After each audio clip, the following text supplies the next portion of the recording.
Welcome to the Out There channel, live stream 188. I'm just going to cue the intro and music, and I'll be with you in a minute.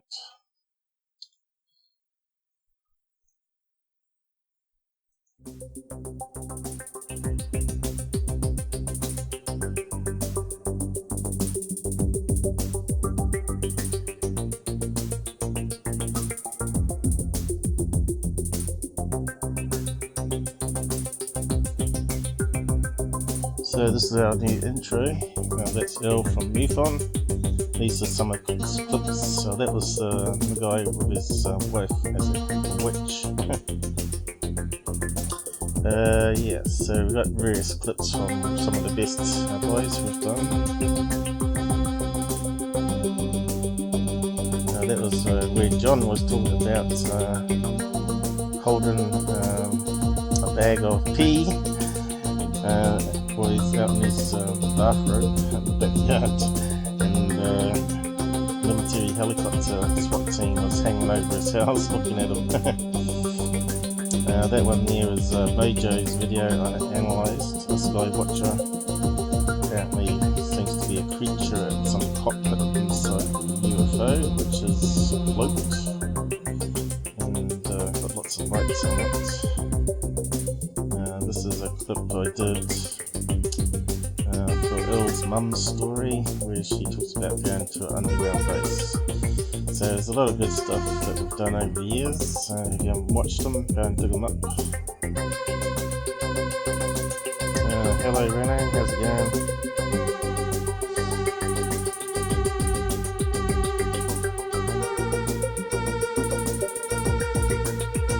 Hello. Good to be back. Another live stream. Got a few topics to talk about. You're going to come on the side chat and do abide by the rules, and if you want to come on and talk about UFO sightings, that can be arranged today as well. So just pause that. Music.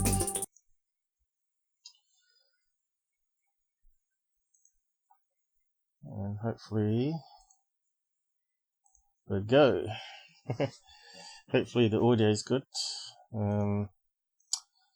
Sounds alright this end.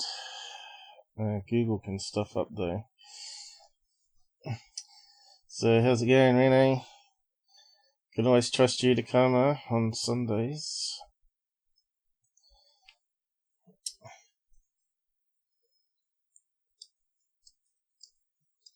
It's quite warm here today. Summer's finally kicking in, which means you might hear the fan noise of the computer more.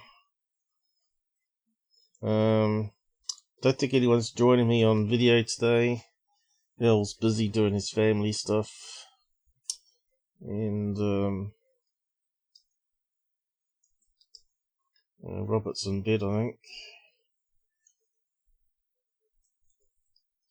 But this should suit anyone in America, this time zone, or this time I'm doing live stream. Should be around about, what is it, 6 p.m. is it? One side of America and 9 p.m. the other side. Unless you go to bed early. UFOs and Bigelow. Some interesting stuff to talk about.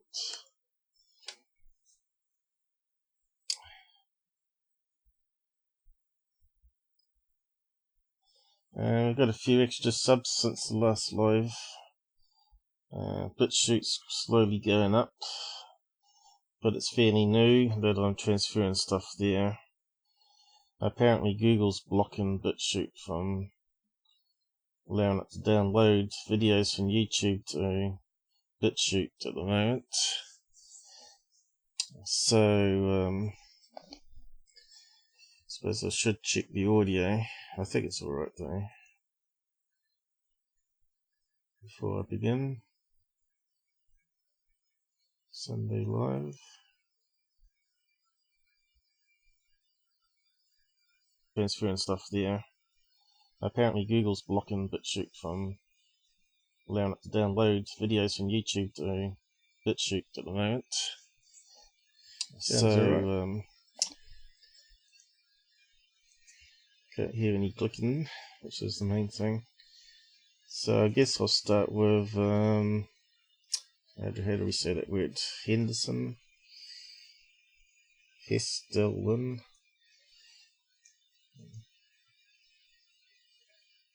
Just double check how it's said. Hessdalen. Hessdalen.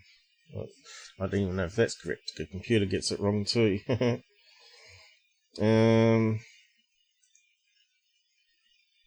Hessdalen. That said it different. Hessdalen. Well, it's in Sweden, but we'll actually bring up a Google map where it is. Now, these are some of the UFO images they got from there. That's obviously on Google Images. They all look very similar, don't they?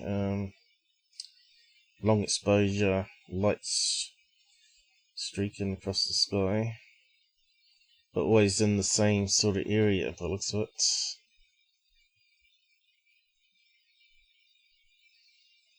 But there are various stories there. We've got some stuff I'll go over. So, bring up the map.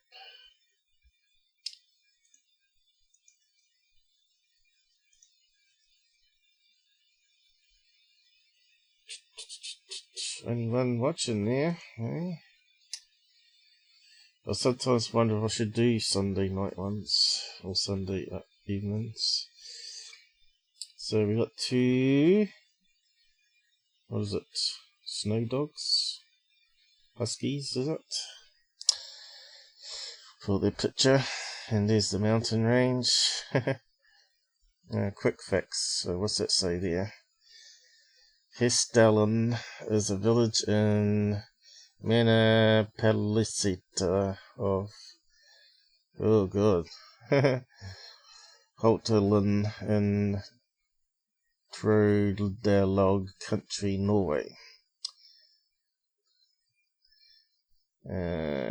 Also refers to the 15-kilometer long valley that surrounds the village. So that's the key point for the UFO sightings. There's a big valley there with a river running through here.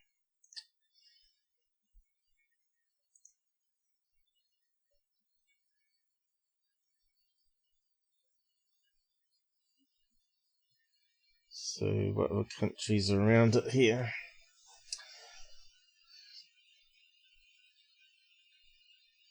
Here's Norway and Sweden. I thought it was in Sweden, but it looks like it's actually in Norway. Pretty close. I wonder why they got separated there. Looks like Norway got all the rocky region and this got all the flat land. Does it go back to the Vikings days out back then? Denmark down the bottom here. Also more Vikings and Netherlands. So you can see here, this is where all the UFO sightings happen. Between these two chunks of big rock. And that's why people think they're going to be something natural opposed to alien craft.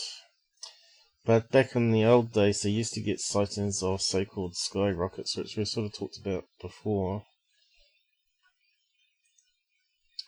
The old sky rockets.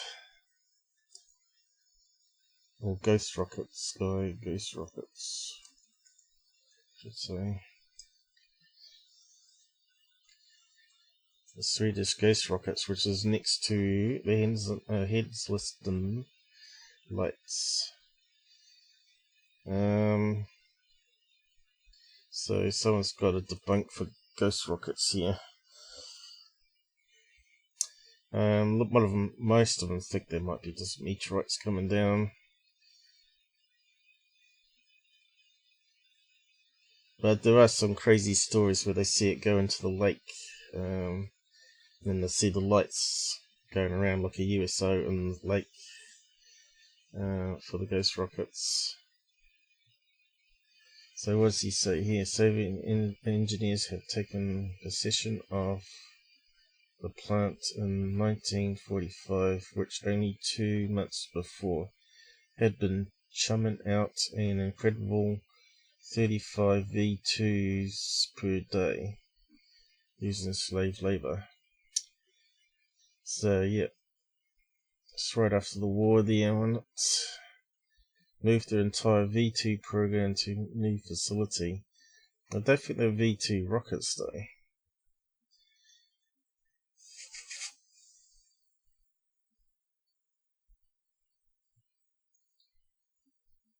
He's talking about a lot of stuff there. So what were the Swedish ghost rockets? What's he reckon there? As is the case with so many stories, the best answer is that we don't know. There you go. We don't know that the peak of reports from August was during the peak of the Perseids meteorite shower. True. So there's the connection to meteorites. So it's a certainty that some of the reports were misidentified. Yeah, I think so. That's always the case where you get some natural phenomenon mixed in with real UFOs, and that clouds the whole thing, doesn't it?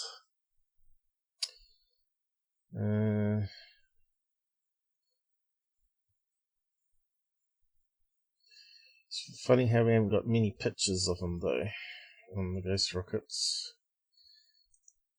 I'll post that link down the side there if anyone wants to read that full page.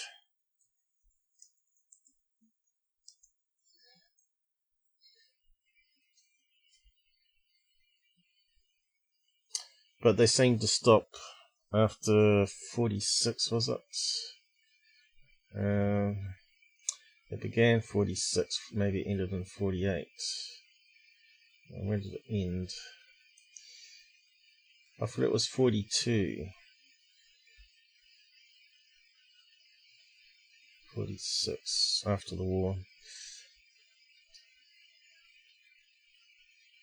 Let's see.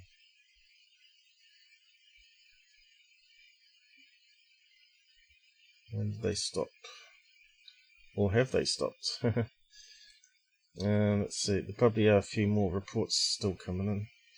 Ghost rockets, missile shape, bullet shape. So these not meant to be mixed up with the Hessdalen lights, of course. Called Scandinavian ghost rockets. Missile shaped. First reports come in February 26, 1946 by Finnish observers. About 2,000 sightings, that's quite a lot, were logged between May and December 1946. Maybe it only happened in that year. It's kind of strange that you only see it in that short period and then they disappear.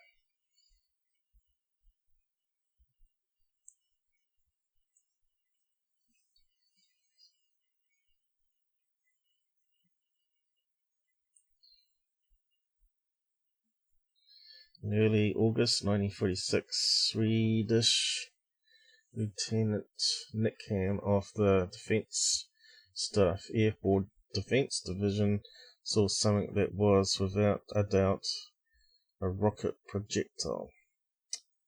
Okay, on August 14, 1946, the New York Times reported that Undersecretary of the United States, then Hessdalen, was very much interested in ghost rocket reports.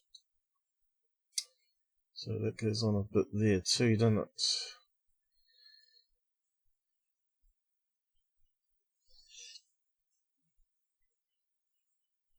Still, there's no pictures, just one, which looks more like a meteorite coming down than anything, doesn't it? That one.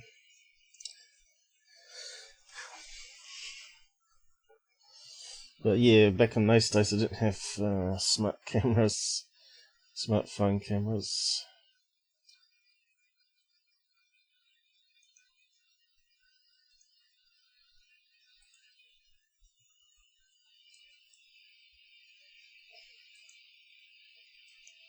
Yeah, was it not working?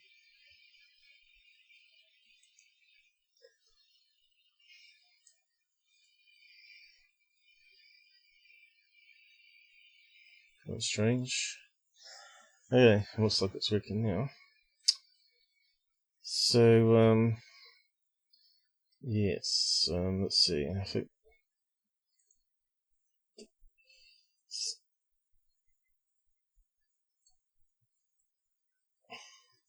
lake and what's happened here? Lake and ghost rocket story.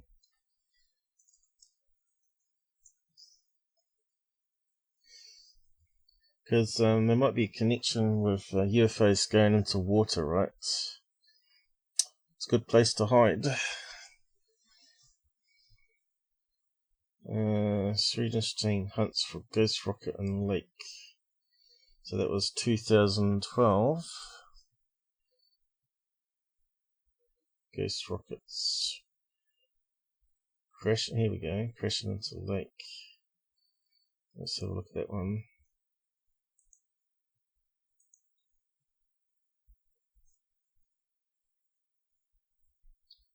Oh, small print. Where's the story begin?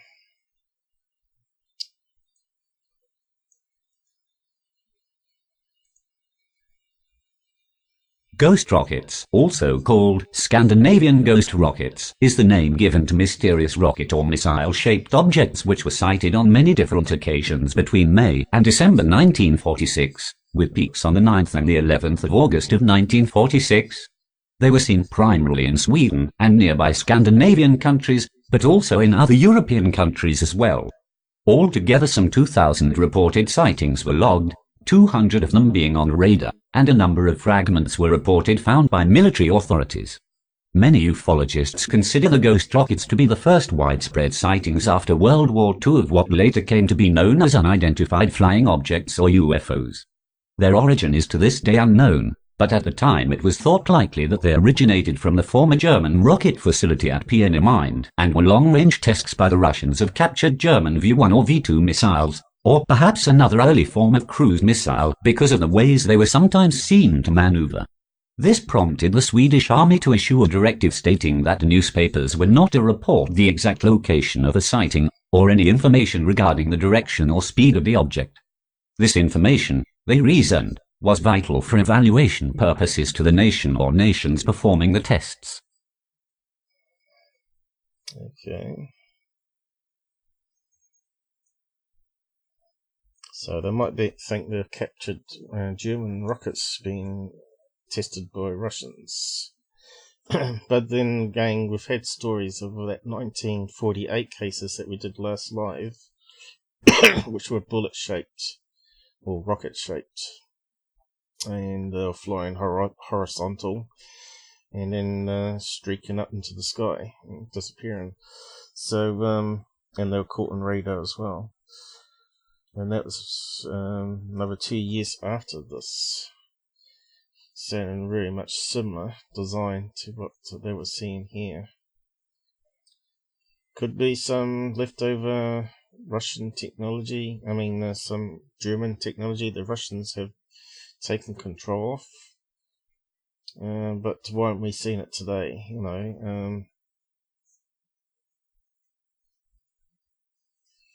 makes you wonder if that's really true. I don't think it is, because I think they would be flying around with them nowadays, by now, or at least going to the moon and setting up stuff.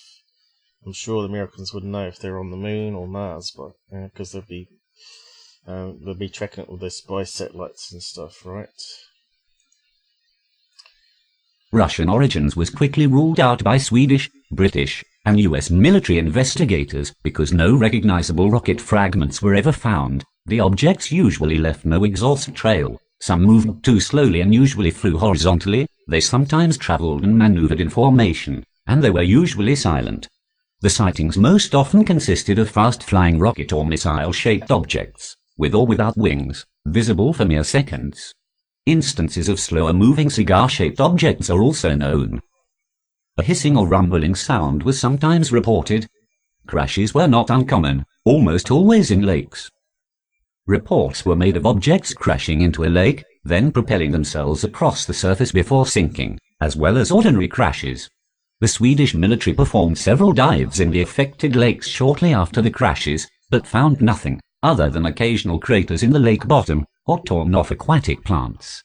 The best known of these crashes occurred on July 19, 1946, into Lake Hessdalen, Sweden.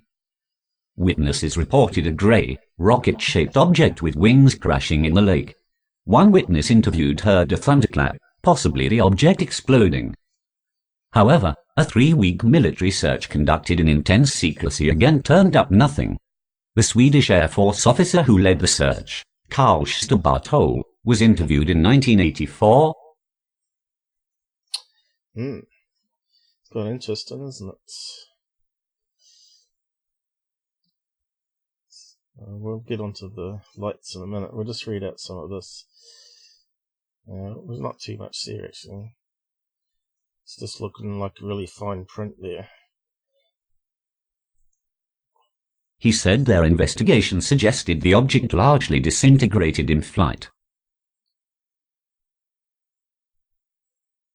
He speculated that the object may have been made of material designed to disintegrate, the military concluding that the object was probably manufactured of a lightweight material, possibly a kind of magnesium alloy.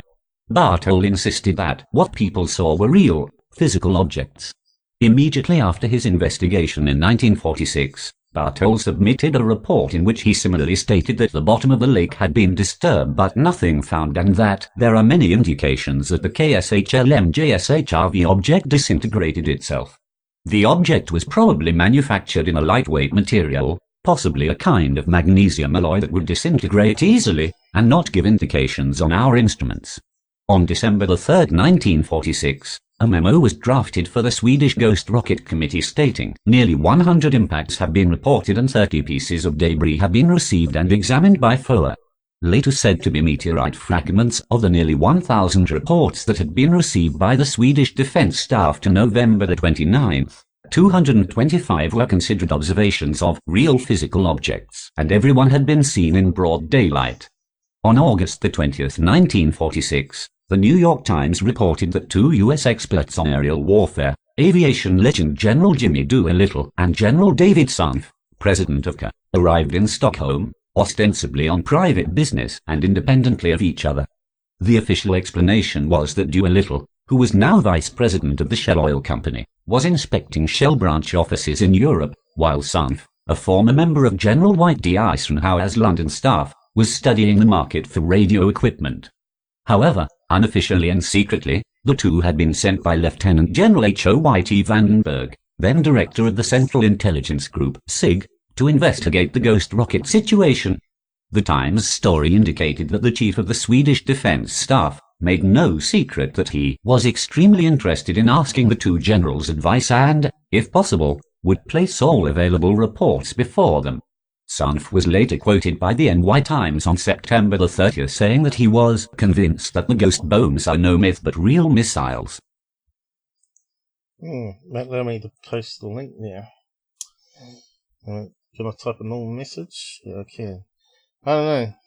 I shouldn't be blocked from posting links on my own live stream. That's really bad. So what's wrong with that? Ghost rockets. Why has that been selected for hate speech? Because that's probably what it's all about. I don't know, all the censorship's just crazy. Oh well, looks like I can't post that one. Let's see. Maybe if I get rid of the HTML in the end.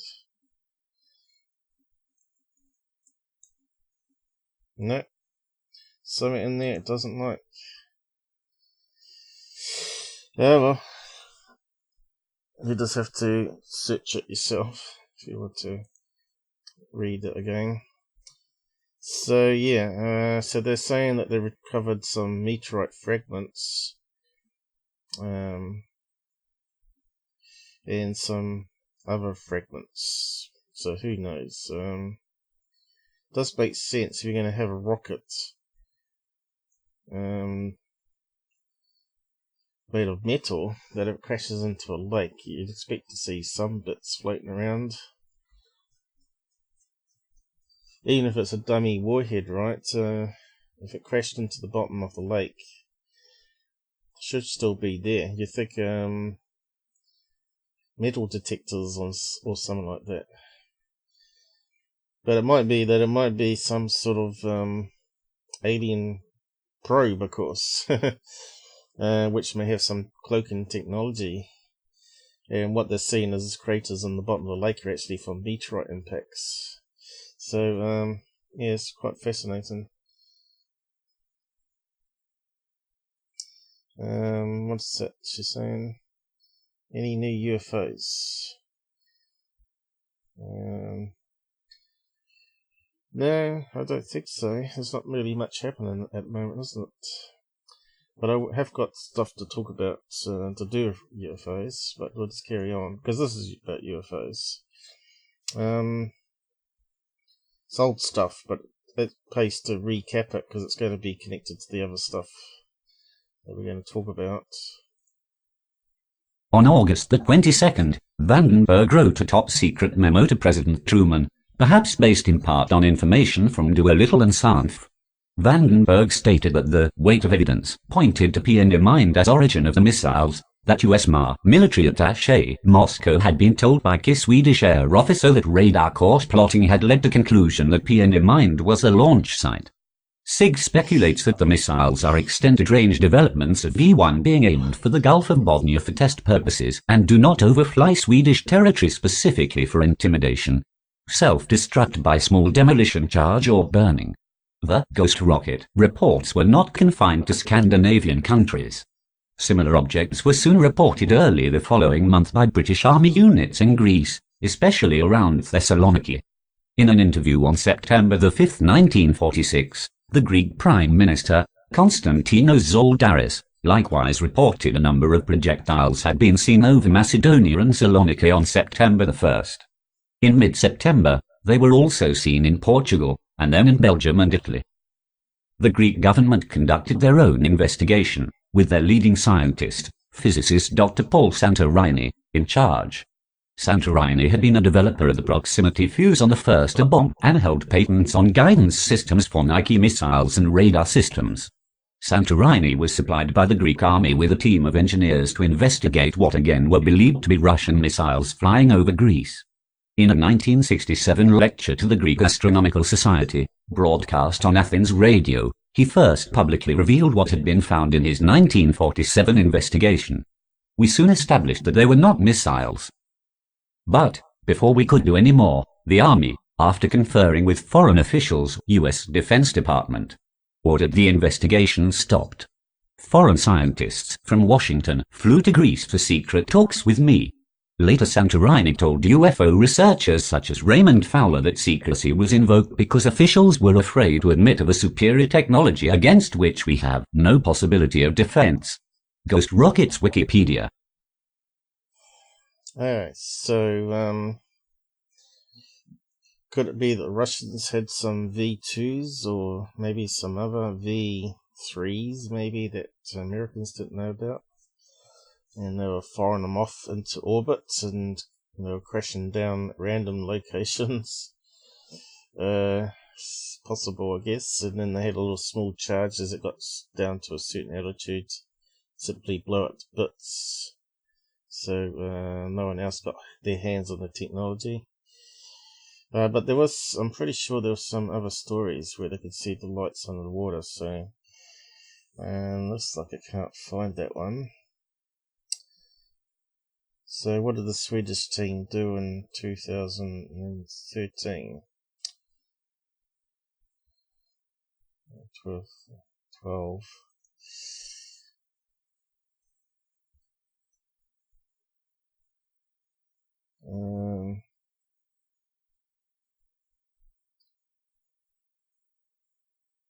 Don't think there's been any documentaries on TV about it, has there?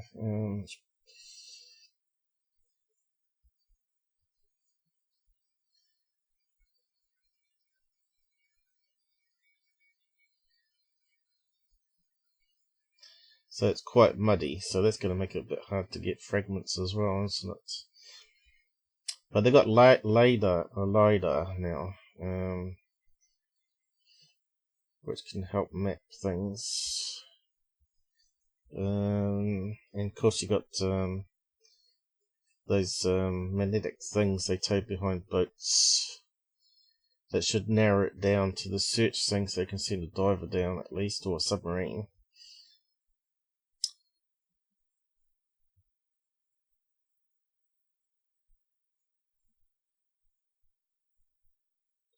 So Boy and Lee did see was a real craft. So where's their story on that then?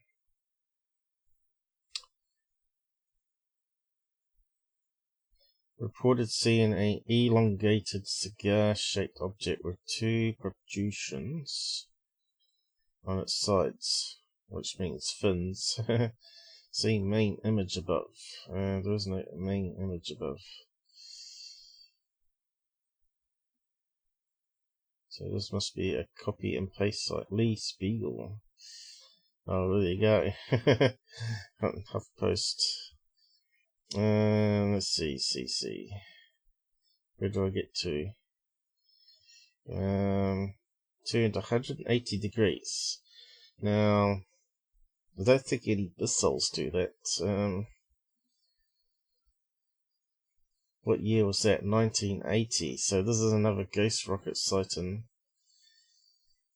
That's not in the right period. 46. Controlled landing in the water of the lake Namajari, or whatever it's called. Sweden's News and English website.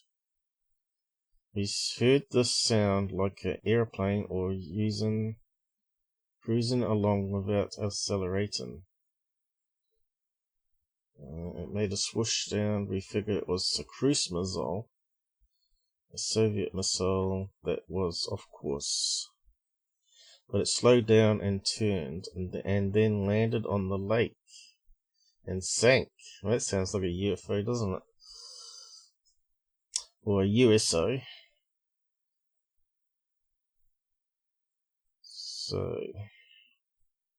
So they're still getting some sightings. I don't know if there's any more in the last 20, 30 years. But there's one back to 1980 at least. Well, that kind of sounds a bit like the Tic Tac though, doesn't it, too, if you think about it. So, Ghost Rocket. Yes, Tic Tac. 1980.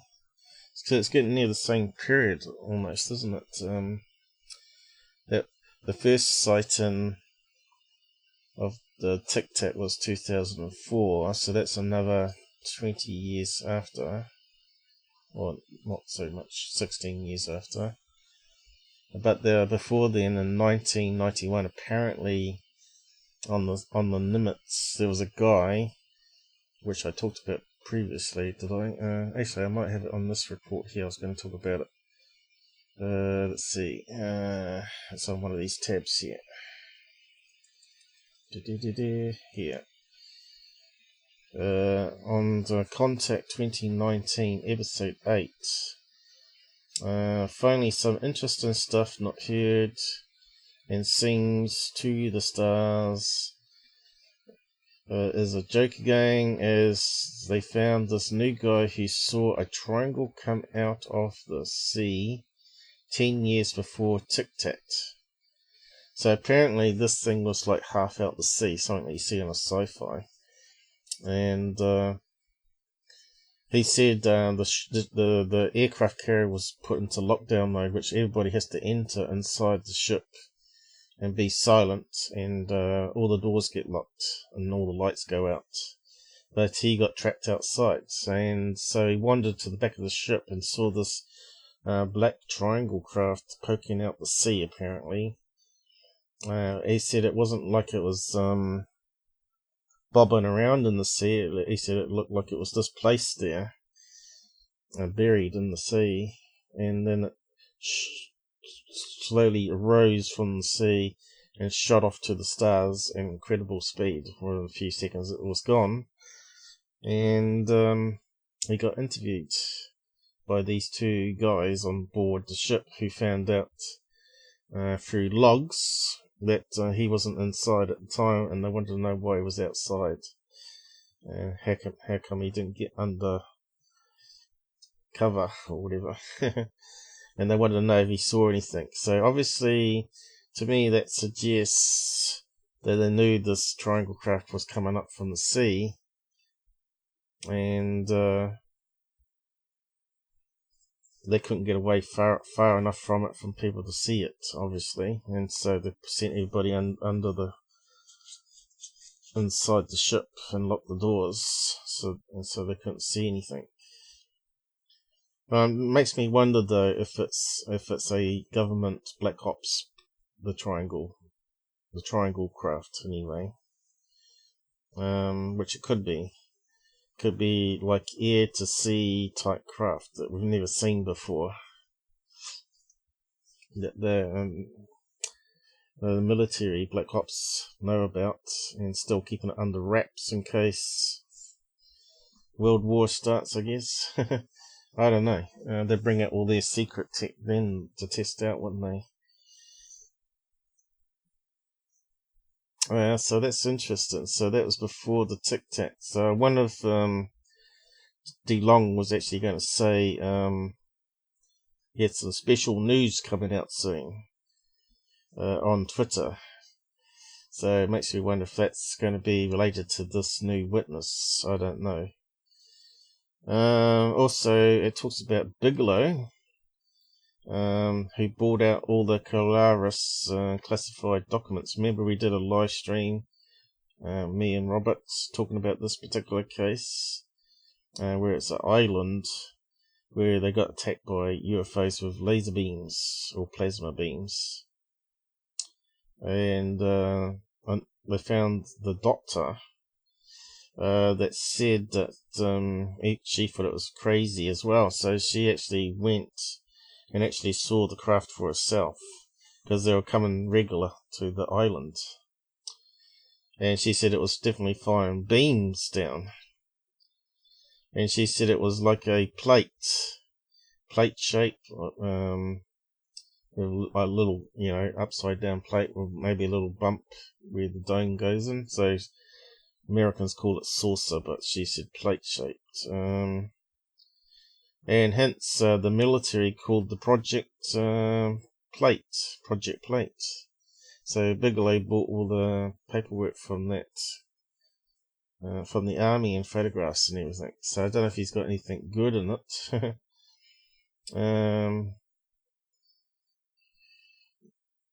Makes you wonder. They buy all this stuff and put it under wraps so no one else gets to see it. Quite strange. But some guy reckons he actually had copies of what Bigelow got. It was like 2 big folders on the show. So if you haven't seen it, go and watch it. But we don't actually get to see what's in the folder because it's all in Spanish, I guess.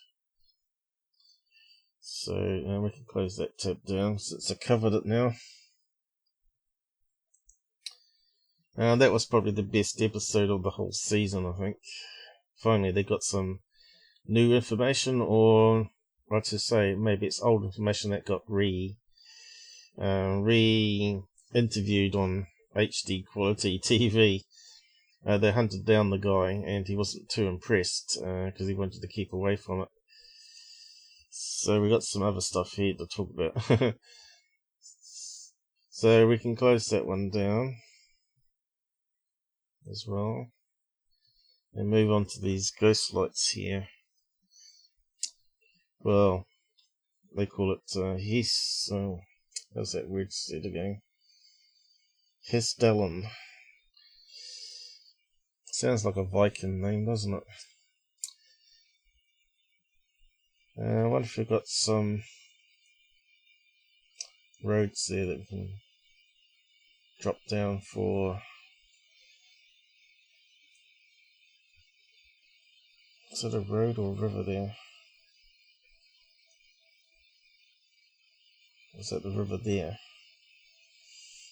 Don't know, can't see. Is that the river?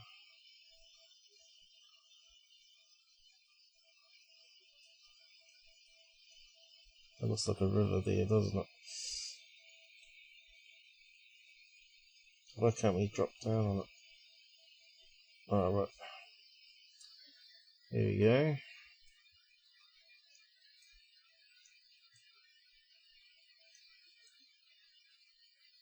Doesn't look too hilly in that location.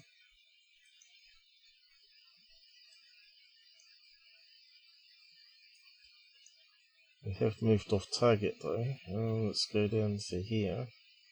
Oh. Ah, yep. Done it again. I don't know how you can drop that thing, the man, on without the map moving. There must be a way to do it. Sideways movement. Come on. Got it then. It won't drop. No. It's top secret location.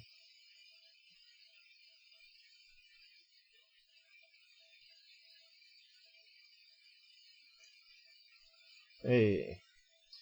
There you go. So we've got a river here somewhere.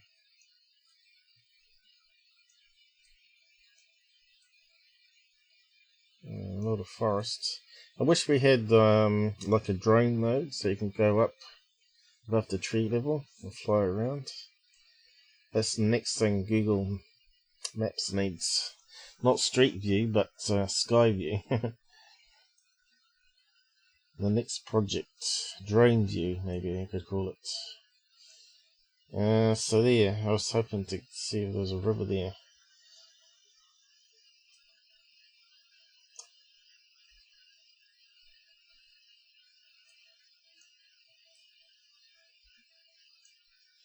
Pretty foresty there, isn't it?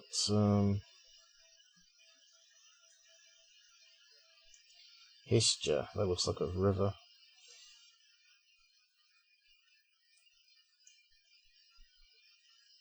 Not a good quality graphics, is it? Terrible. There you go, looks like a river.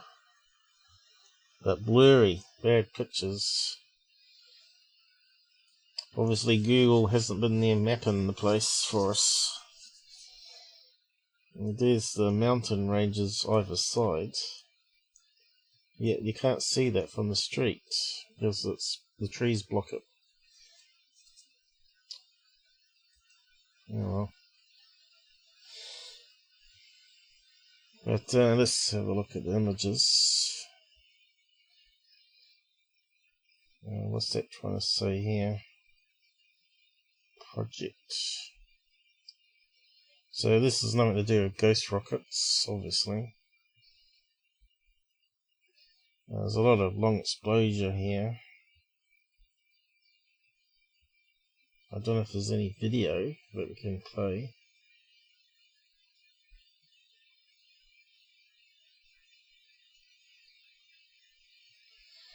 But the problem here is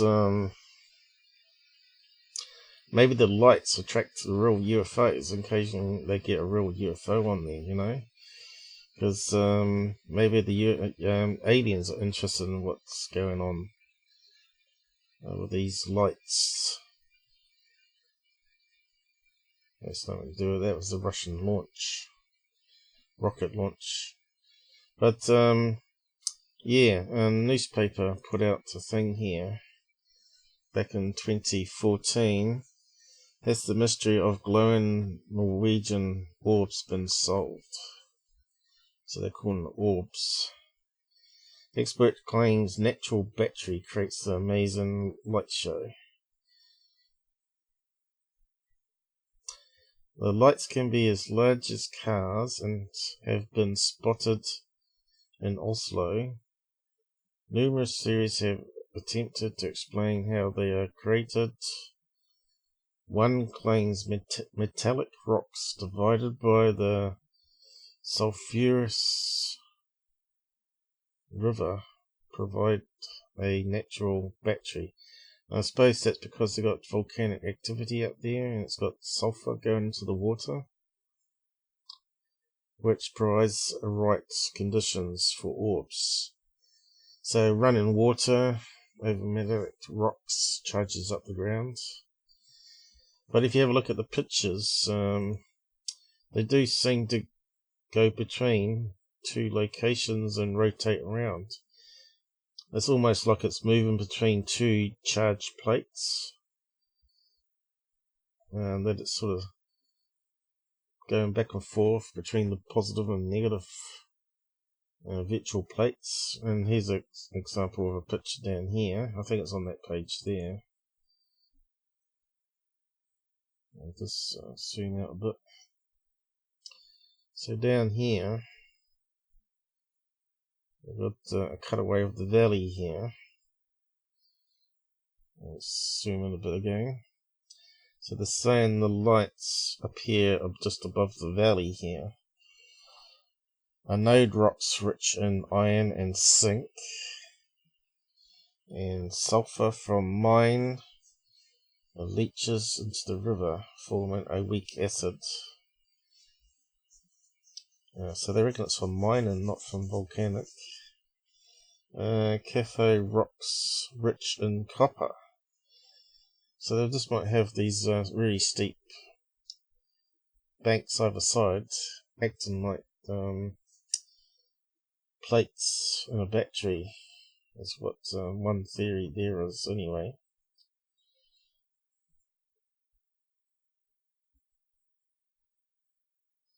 He reckons this expert has studied it since 1996. I always like the term expert. Can anyone be expert on this sort of stuff? Has found rocks in the valley rich in zinc and iron. So they're not exactly earth lights in this case. Now, earth lights occur during earthquakes where the ground is moving between plates and causing a friction and charge. And these obviously is caused by like a capacitance, where it builds up the charge actually in the rocks, and eventually must be like ionize the air, creates the plasma balls that wobble around till they lose their charge, I guess. But what else have people said here about that theory? I don't know. They make no sound, appear to be cool, and do not leave any scorch marks on the ground, unlike ball lightning. So they're not exactly like ball lightning either. So ball lightning's meant to be plasma.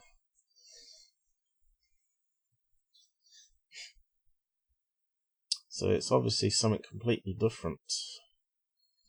They do have a sterilize an area upon contact, killing the soil microbes.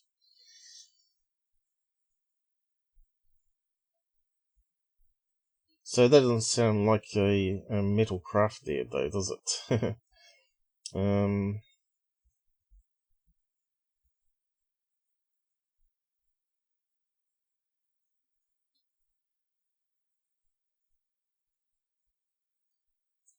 Is there anything else here? Some experts think some sort of plasma causes the light, as when the gas ionizes, it forms a cloud of ions and electrons.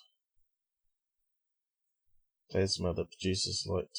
Plasma can be cool to touch and can also kill microbes. They require incredibly high temperatures and a huge supply of energy to be produced. So maybe it just takes the right solar wind. Maybe it's solar wind triggers it, maybe.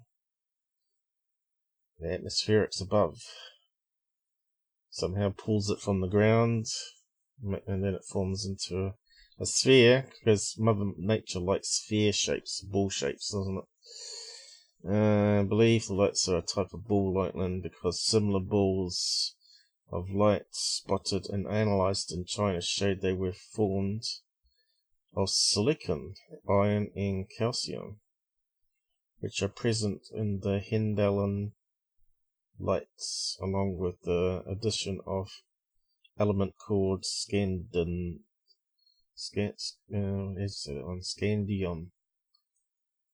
Let's just read that one out.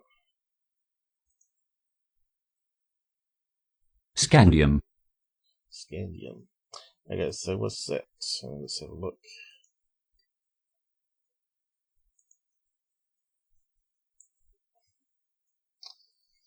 Ah, there we go. Looks like some sort of metal crystal. Chemical element with the symbol SC and atomic number 21. A silver white metallic D block element has historically been classified as a rare earth element together with how do you say that word? Yttrium and lithianides. So that's what they use for rare earth magnets, isn't it? So you got magnetism chucked in there maybe as well. So let's type in magnetism.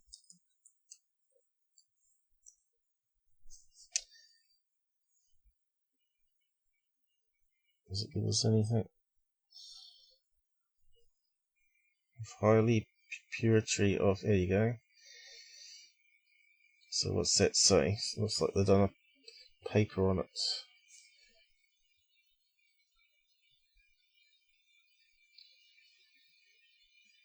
Magnetic susceptibility of single and polycrystalline SC has been measured from approximately 1.5 to 300 Kelvin. So that sort of would work in the plasma stage, wouldn't it? The metal used is believed to be more thoroughly characterized and of significant higher purity than used in previous studies. Is that all we got? Some sort of crazy research paper there.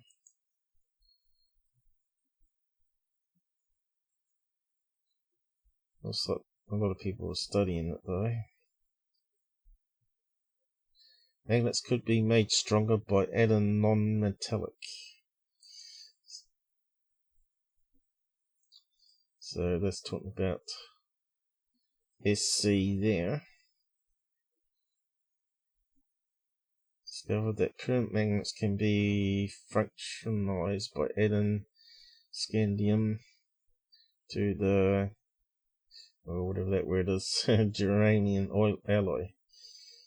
Virtually non-metallic material, yet when it is added in small amounts to ferromagnetic material, which is iron, material which remains magnetic in the absence of an external magnet field, appears to make it stronger. So there you go, you got that mixed in what they're talking about in those lights there in Norway. They got some iron, zinc, and this material. That's kind of interesting. So that could be why they're particular to that region there.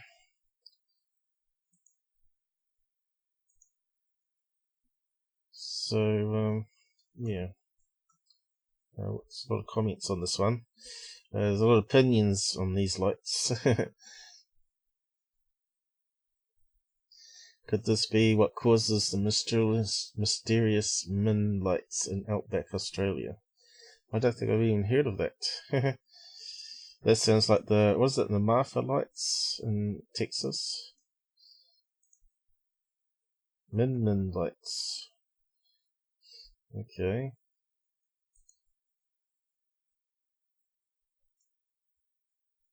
Let's close that down.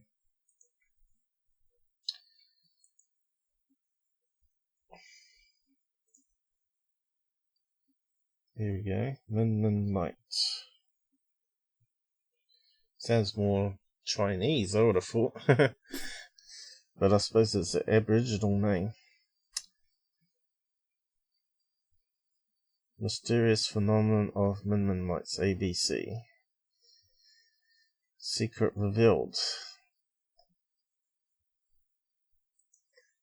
Okay, let's have a look at that one.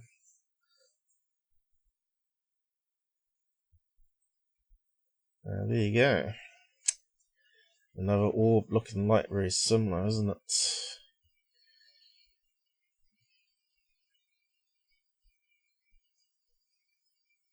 And get back and put video of it there. So where did they come from? I'll just read out a wee bit of this. It's the first I've heard of them, anyway. And I'm in New Zealand. And I lived in Australia for a wee while. Now, why is it not selecting properly? Stupid web page doing something crazy. It's annoying. Hang on.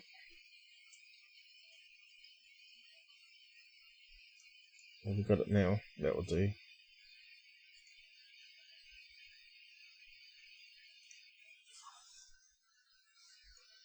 Well-known scientist Dr. Carl Kruszelnicki has claimed an Australian neuroscientist has solved the mystery of the famous Min lights. The unusual light phenomenon that appears after dark that has often been reported in outback Australia is most commonly associated with Ballia, getting its name for a now-abandoned settlement between Ballia and Winton. While Ballia has been happy to cash in on the legend with its Min encounter show boosting tourism, the debate continues over whether the lights are a real phenomenon. And if so, what was the source, with one wild theory saying the lights may be the result of insects swarming that have taken on bioluminescent characteristics after being contaminated by naturally occurring agents found in local fungi. Writing in Australian Geographic, Dr. Kruszelnicki said a typical Min light was circular, about 1/4 the size of the full moon, with fuzzy, moving edges, like a buzzing bee swarm. Min lights are usually white, but can be green, yellow, red or rarely blue, Dr. Kruszelnicki said. The fuzzy orbs can dance around erratically left to right, up and down and back and forth. Occasionally, a single Min light can suddenly split into two separate lights. He reported Australian polymath and neuroscientist Professor Jack Pettigrew had solved the mystery and was able to create his own Min light. He says they are real, but distant, lights -a fire, or bright headlights, Dr. Kruszelnicki said.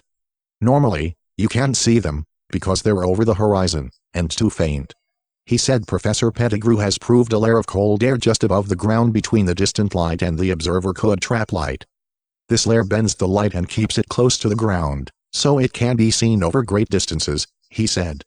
This layer of cold air can also concentrate the distant light and stop it from spreading so it doesn't get weakened by extreme distance.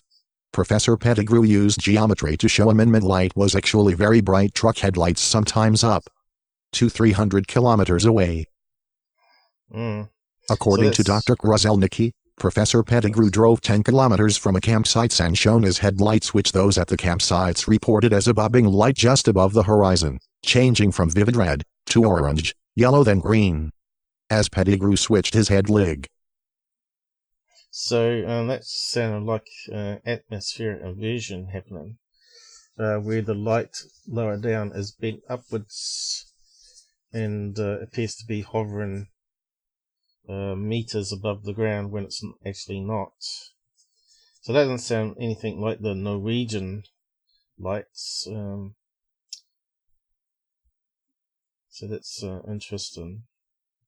So that sounds very similar to the Texas lights, Marfa lights, I think they're called. Let's see. Is it Marfa? they reckon it's the same thing, like atmospheric inversion.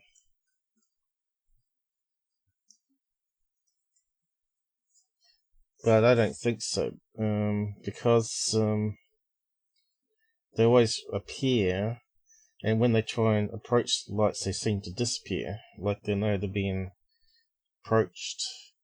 And when they're trying to find it, is that the one? Marfa lights. I suppose that's how you spell it.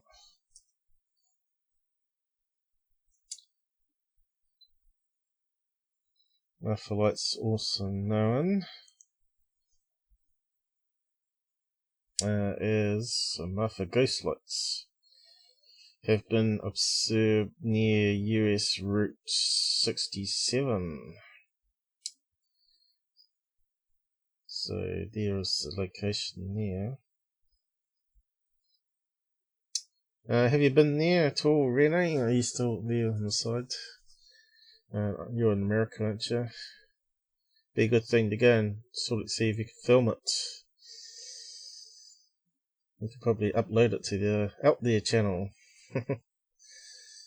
Or upload it to Google Drive so we can get access to it. So it's a flat east of Marfa, Texas, United States. They have gained some fame as onlookers have attributed them to paranormal phenomena such as ghosts, UFOs, or will-o'-the-wisp.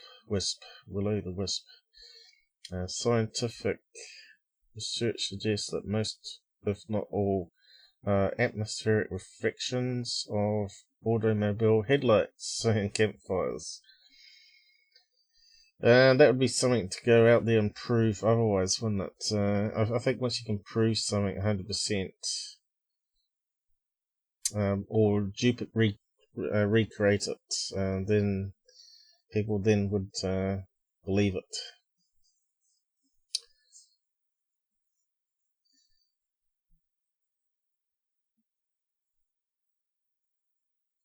So you know about atmospheric inversion, we've talked about it before, where ships appear to be floating in the sky, and it catches out a lot of people thinking they're UFOs. So if we just quickly recap on that.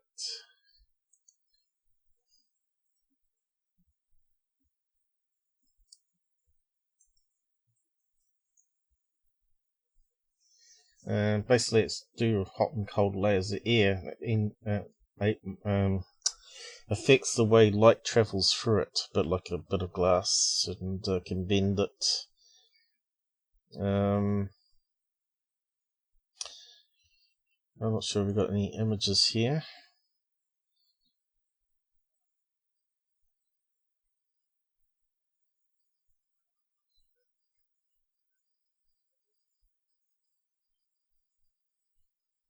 Where it sort of creates a mirage.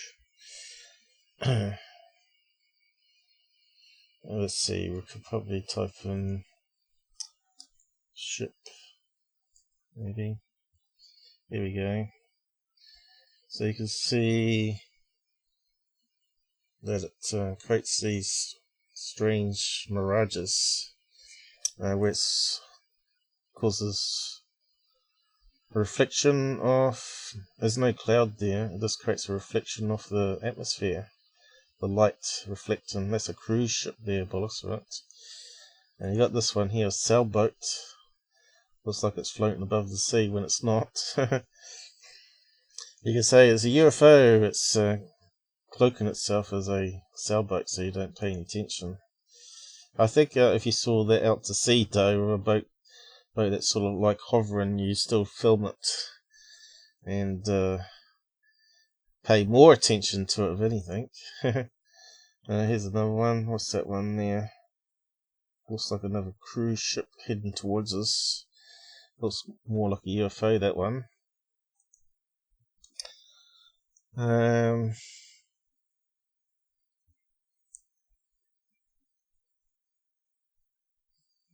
So it's trying to explain it here, showing how the angle changes. So that's how it works with the Marfa lights, and The Min lights. Oh, look at this one here with the oil tanker. That was actually on a TV, sports program, I think. I think it was golf or something. They're always pretty cool looking at these ones. Hey, so let's just recap that. So, no. These Norwegian lights, UFOs, nothing to do with the ones in Australia, or the Marfa lights. He thinks bubbles of ionized gas are made when sulfuric acid fumes from the river Hessdalen react with humid air, forming the balls of light. But other experts think they're a type of ball lightning or made from plasma. Since ionized gas is plasma, there's no real disagreement there. True. Extremely unfair to omit the sterling work of British researcher and author Paul Derelux. Nailed what the Earth-like phenomenon was likely to be many decades ago. His book Earthlights Revelation, UFOs, a Mystery Lightform Phenomenon. Yeah, but it's not Earthlights. Although you could say movement off the ground creates the same sort of energy, makes the same thing. But as far as I know, there's no earthquakes that happen when the lights show up in Norway. 20 years and still no actual proof. Yeah, you think you better put sensors and cameras throughout the valley, wouldn't you, and be able to capture it? Or drones, or send up drones. You should be able to send up something to be able to get as close as possible before it vanishes. Looks like car headlights on the hill opposite. I think they would have ruled that one out by now. Or at least duplicated it.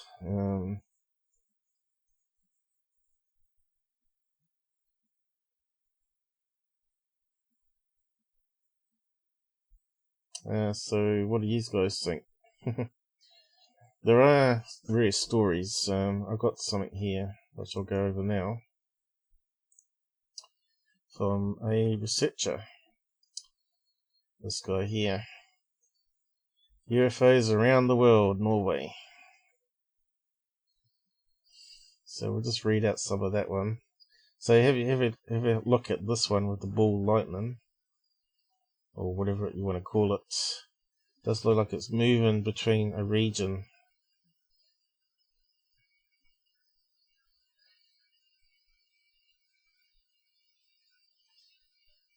That's a long exposure, right?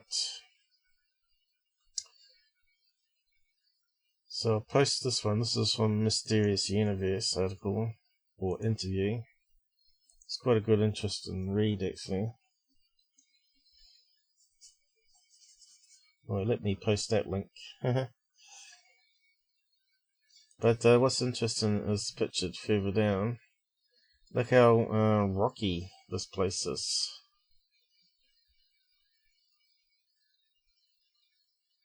You can see it's definitely had like a lot of volcanic activity millions of years ago to form that, right? But when we looked on Google Maps, we didn't actually see big mountain tips like that, though, which is kind of interesting. So I'm just wondering where that's from.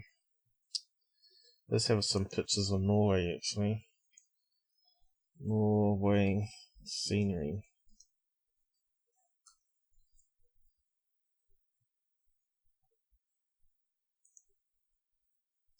15 best places.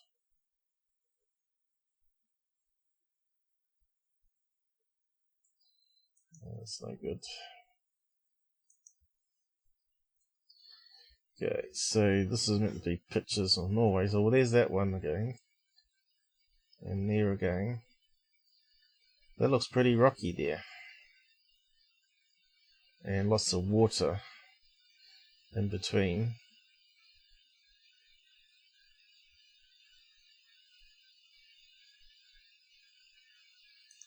That's what we saw more like on Google Maps here. There's the river.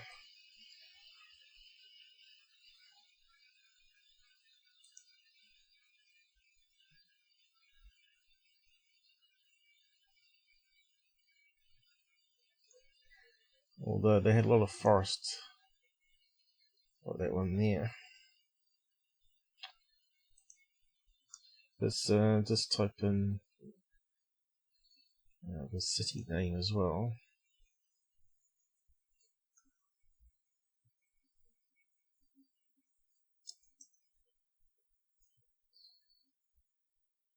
And here we go, we got the lights again. But we also got the northern lights there.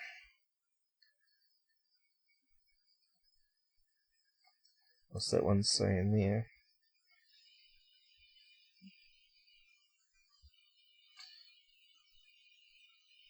AMS, whatever that is. Church.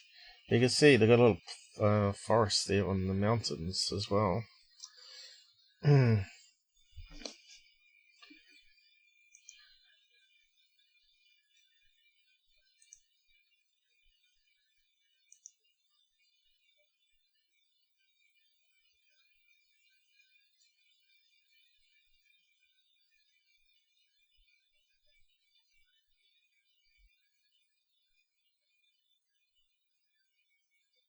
Anyway, moving on. We'll just read out some of this.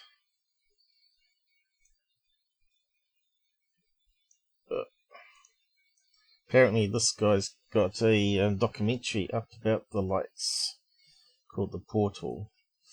That you have to pay $5 to watch. Another one that won't allow me to select it.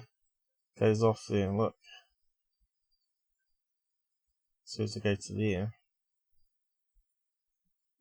Oh well. I have to read that far. For the past several months, I've been conducting interviews with leading UFO researchers from countries around the world in an effort to paint a clearer picture of global ufology today. This week, our global UFO trek transports us to the idyllic setting of Norway, and to filmmaker Tshirt, who has explored the UFO enigma in his acclaimed documentaries.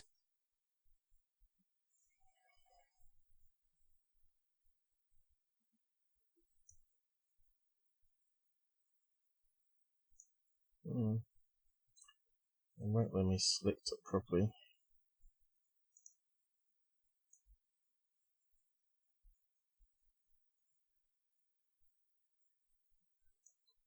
Dr. Hynek went there. G, who have been the defining figures in Norwegian ufology over the past 70 years, for better or for worse, and Y. TT, as the main investigator of the Hessdalen UFO phenomenon and an internationally established lecturer on these topics, Dr. Strand is certainly a defining figure in Norwegian ufology. Also important are Misc and Ole Brand for their role as editors of the only Norwegian UFO magazine since the 70s. Being the present leader of Norwegian UFO Center, Hubble is a significant figure. This list should also include individuals such as Kenneth Jacobsen and Arnulf Loken, who are long-time leaders of local UFO groups. Also worthy of inclusion are Bjørnar Vinsen, an Oslo-based event organizer and UFO activist, and Tage Wolfsberg, a West Coast-based event organizer and UFO activist. I would also include myself as the producer of 2 internationally rewarded documentaries on the UFO subject, The Portal, The Hessdalen Light Phenomenon and The Day Before Disclosure, both of which are available on Vimeo through my website. Dr. Strand, of Project Hessdalen. RG, aside from the anomalous lights often sighted around Hessdalen, what do you consider to be the most compelling Norwegian UFO incident on record, and why? TT, there are so many. from the ghost rockets of the 1940s to several reports of close encounters with landed craft and face-to-face meetings with ETs. Many retired airliner pilots I have met with have told me privately about numerous incidents with UFOs during their careers. RG, why is Hessdalen so important? What clues, if any, might it offer as to the underlying nature of the UFO enigma? TT, Hessdalen received national attention from February 1981, as reports came of daily observations of lights and structured craft moving up and down the small valley. For more information about this, I would recommend my documentary, The Portal. Hessdalen has been visited by many researchers and scientists from all over the world, among them Drive J. Allen Hynek, who proclaimed that Hessdalen was a UFO laboratory due to the high frequency of observations there in the 1980s. So that's what really annoys me about UFO topic. All these experts that doing the research, they want to sell it to you in a book or a documentary. They just want to upload it to YouTube and then say, there you go, that's what I figured out. These are some of the craft that we filmed. But lights are lights. I don't know how you could say they're craft. So, like again, I said it could be a mixture of things that's happening. That the UFOs are also being attracted to the light phenomenon and trying to study it themselves, or maybe trying to understand how they're formed and maybe even use the energy themselves. Who knows?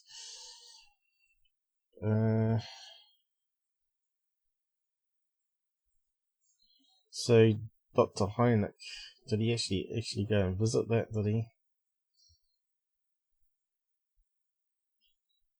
It's hard to know whether he went there or not. He's still active. Okay, let's read out this bit here. RG, is Hessdalen still an active area for UFO sightings? TT, yes, still active but not as much so as in the 1980s and 1990s. RG, what is the Norwegian government's official stance on UFOs? When was the last time it issued a statement on the subject? TT, the subject of UFOs doesn't seem to be noticeable to our government, and I cannot recall any comments made by any officials. So the lights are mostly between 1980s and 1990s. So they've gone away now, have they?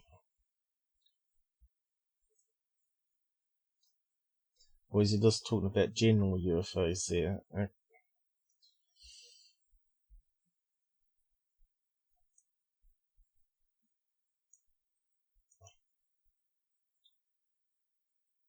was trying to select. Well, let's read out that bit, yeah.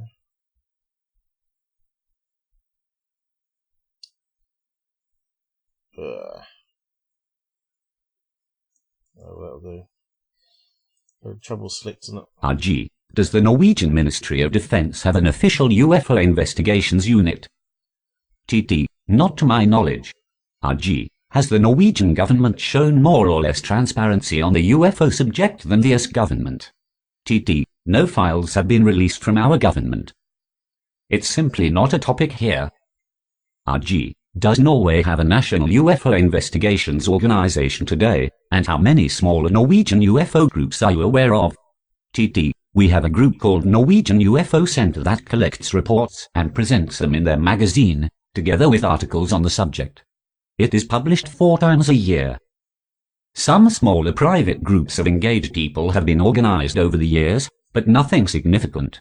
Actually, just recently, in May 2019, we had a full-day conference on the UFO subject in Oslo, and it gathered 100 attendees. Not bad. RG, what are the most active regions of Norway for UFO sighting reports hotspots? TT, Hessdalen is probably still the place, and, as far as I know, some fjords on the west coast. RG, have you personally had any UFO sightings? TT, once, in Hessdalen. Around midnight, sitting on a mountain top with several people. 2 bright lights appeared right above us, hovering side by side for 20 seconds before they shot into the stars. No sound. Pretty amazing.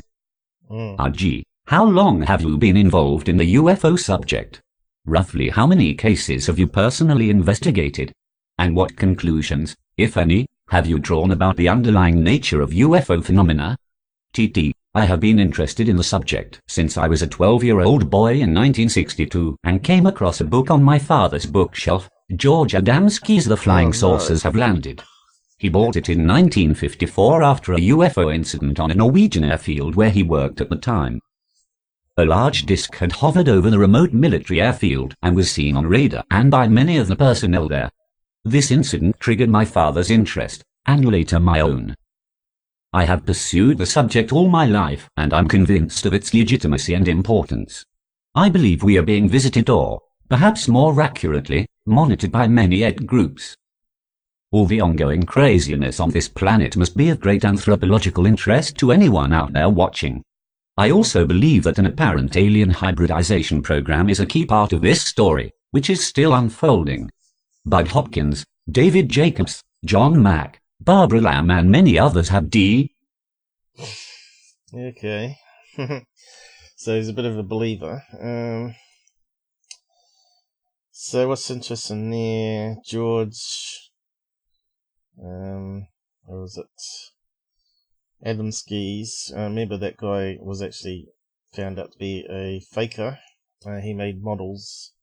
And they found out that he didn't actually remove the name of General Electric off the light bulb that he cut in half. He cut three in half to put underneath the craft for its gravity engines. So he got found out that way when they got hold of the negatives and scanned them in high quality to be able to zoom right in and see the writing on the bulb tops. Now that's quite an interesting sighting he had here. Two lights appeared right above us, hovering side by side for 20 seconds. But he says they appeared. Did they just appear out of thin air? It's not too sure that, is it? And then it shot straight into the stars. So to me that sounds like a real UFO there, because every time I hear that, everybody always say the UFOs shoot vertically up into and blink out into the stars. And they're the most credible sightings I've heard from people. Hey, we got a new watcher on the side. How's it going? Why can't you hear anything? Hello? Should be able to hear something. It's looking like it's going alright here. Should be loud enough, because I did a test earlier. What is going on? We're just covering various topics. I don't know what's going on with you not be able to hear though.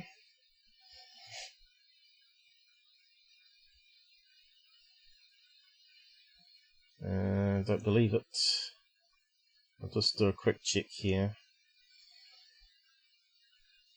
You probably got it muted, maybe.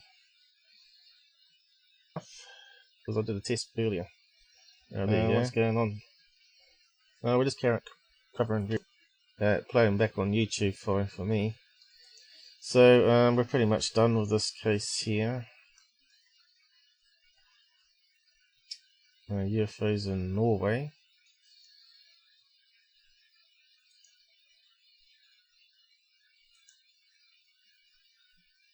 And what was the next one? Probably out of order a wee bit. Probably Bigelow.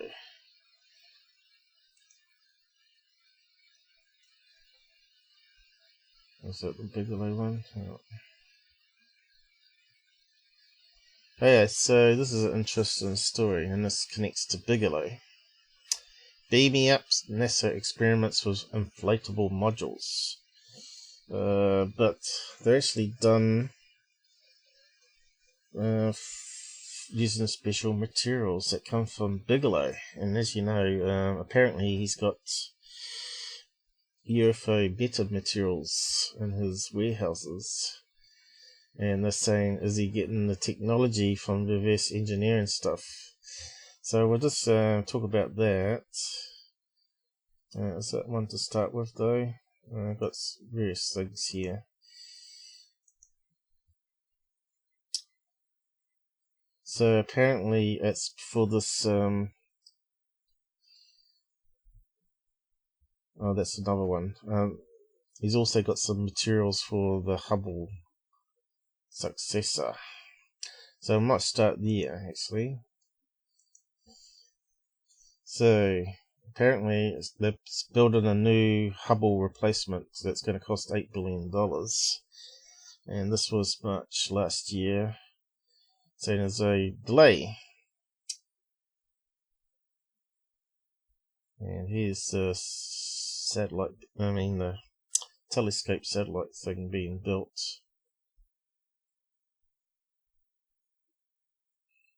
Of course, they've got to be careful of dust and lint and all that sort of stuff that can get into the telescope, cause problems. As you know, the Soho, the Sun observer, apparently someone got some lint in the inside where the lens is, the sensor is, and occasionally it appears in front of the lens, and people say, there you go, it's a UFO, and it forms like a round half globe. I've talked about it before. So there you see they always wear these white uniforms. Doesn't mean that there's not going to be any cotton or hairs fall onto inside the craft that's going to cause problems with the sensor. So yeah, and cause scratch things as well. Because when it's in space, it's going to float around, isn't it? The bit of fibre. So I'll just read out this about the launch first. I think it goes into Bigelow and all the rest of it, so we'll just mosey on. NASA will delay the launch of its ambitious James Webb Space Telescope (JWST) by nearly a year, until approximately May 2020. That is likely to push the cost of the mission, the most complex space science telescope ever built, over the US $8 billion limit set by the US Congress. It is the first major setback since NASA revised its plans for the project in 2011, after years of slipping schedules and rising costs.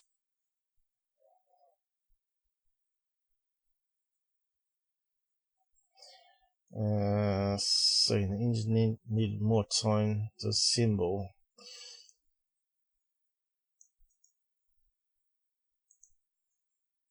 NASA announced the delay on the 27th of March, saying that engineers needed more time to assemble and test the components of the spacecraft at its main contractor, Northrop Grumman in Redondo Beach, California.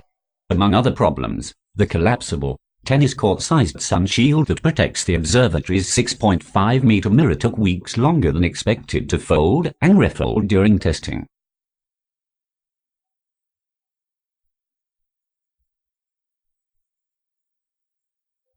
I just seeing if there was any other interesting bits here.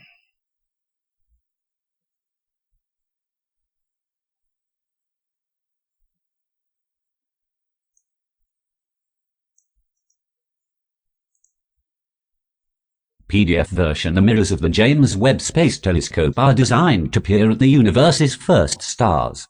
Credit, Desiree Stover/NASA. NASA will delay the launch of its ambitious James Webb Space Telescope (JWST) by nearly a year, until approximately May 2020.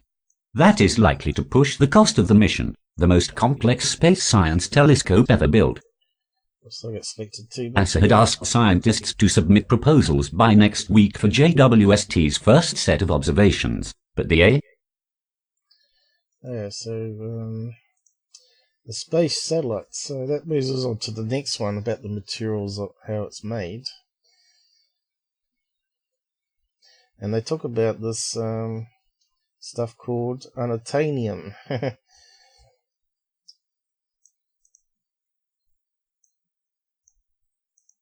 I suppose it's not going to let me select it.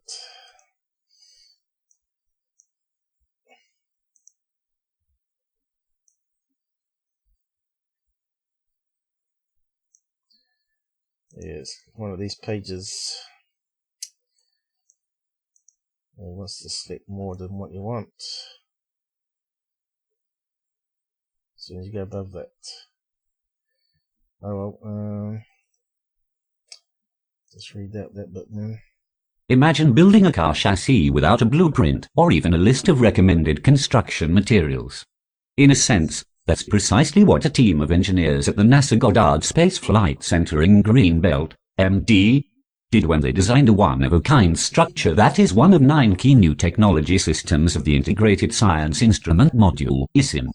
Just as a chassis supports the engine and other components in a car, the ISIM will hold 4 highly sensitive instruments, electronics, and other shared instrument systems flying on the James Webb Space Telescope, NASA's next flagship observatory. Okay. So they're talking about the special materials to make for the heat shield, I guess, as well as to block other radiation from the sensors. But we'll just read out what they're saying here.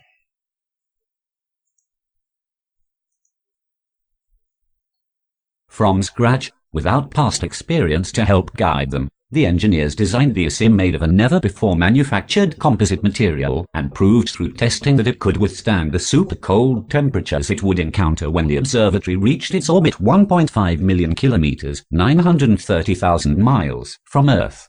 In fact, the ISIM structure survived temperatures that plunged as low as 27 Kelvin, 411 degrees Fahrenheit, colder than the surface of Pluto.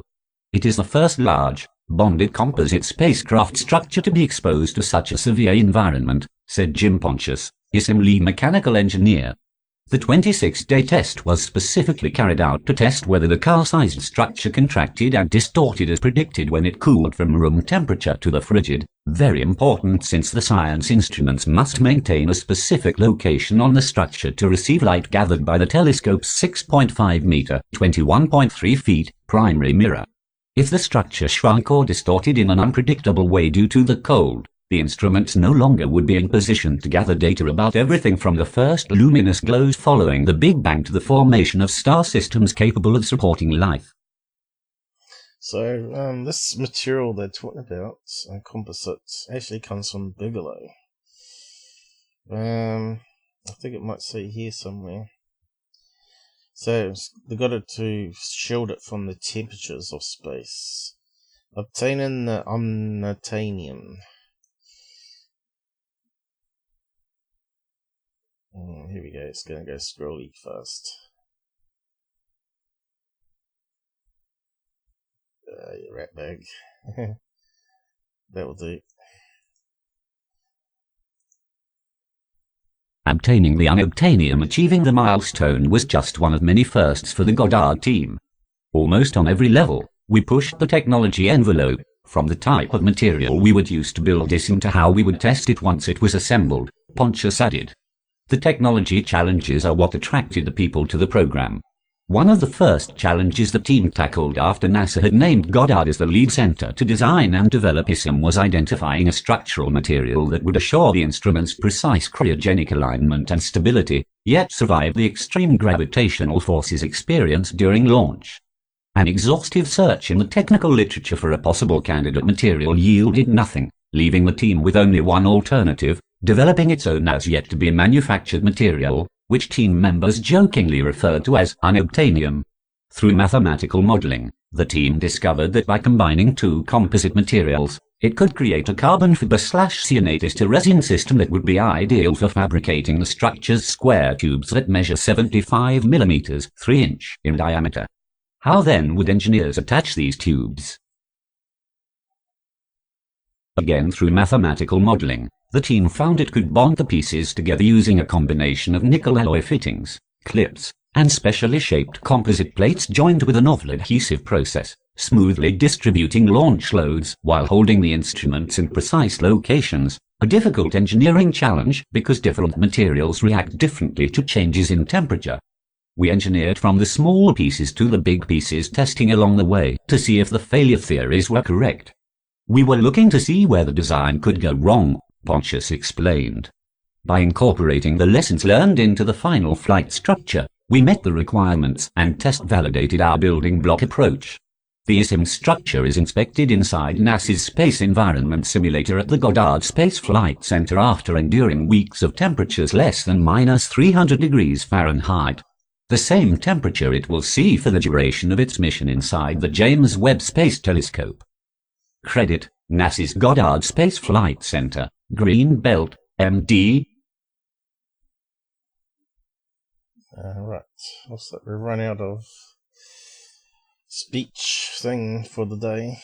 We have to use the American voice now. I think this comes from Bigelow Aerospace. Here we go.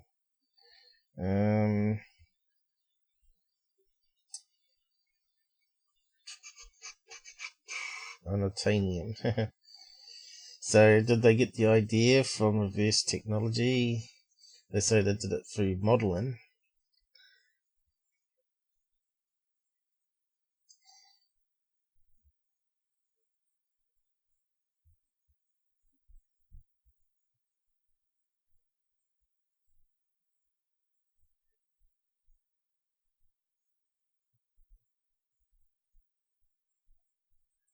Experts weigh on alleged UFO materials. Bigelow.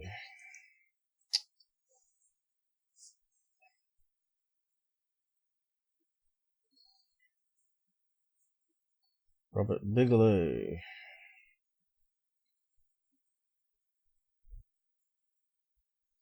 Very fine print on this one too. Makes it very hard to read. But I'm pretty sure he's got his fingers into this product. Yeah. Bigelow Aerospace. I think they're the ones behind it, working with NASA.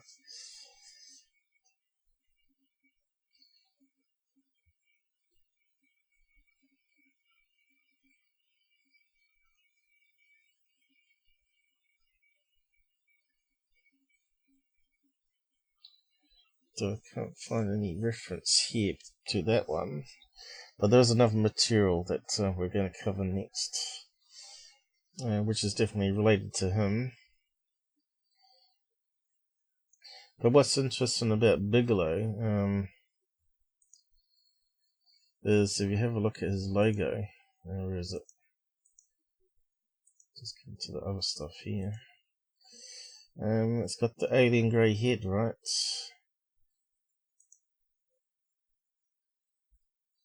Bigelow Aerospace. Looks a wee bit like secureteam logo or Alienware.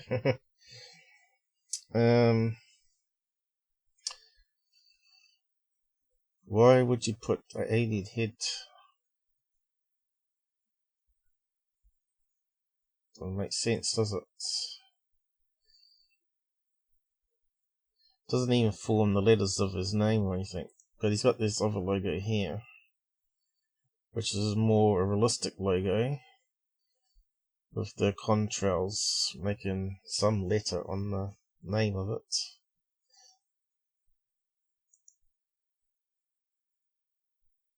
I think they're the only two, aren't they? Spacing out.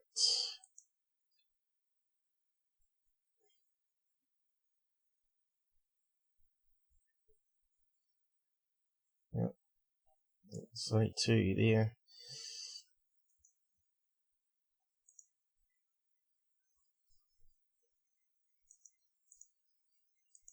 But we'll come back to that in a minute. So what is unobtainium?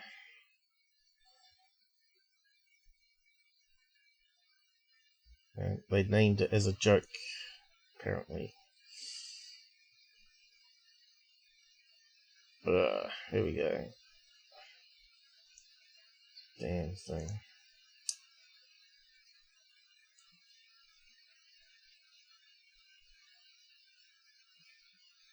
I wonder if I can select it with cursors. Must be a way to slow that down.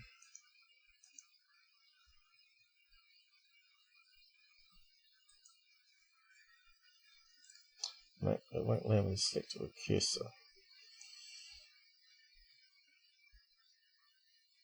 There we go, it's working now. Oh, I can't do that one. Got to use the other voice. I need to get a drink. In fiction, engineering, and thought experiments, unobtainium is any fictional, extremely rare, costly, or impossible material, or, less commonly, device needed to fulfill a given design for a given application. The properties of any particular unobtainium depend on the intended use. For example, a pulley made of unobtainium might be massless and frictionless. However, if used in a nuclear rocket, unobtainium might be light, strong at high temperatures, and resistant to radiation damage. The concept of unobtainium is often applied flippantly or humorously.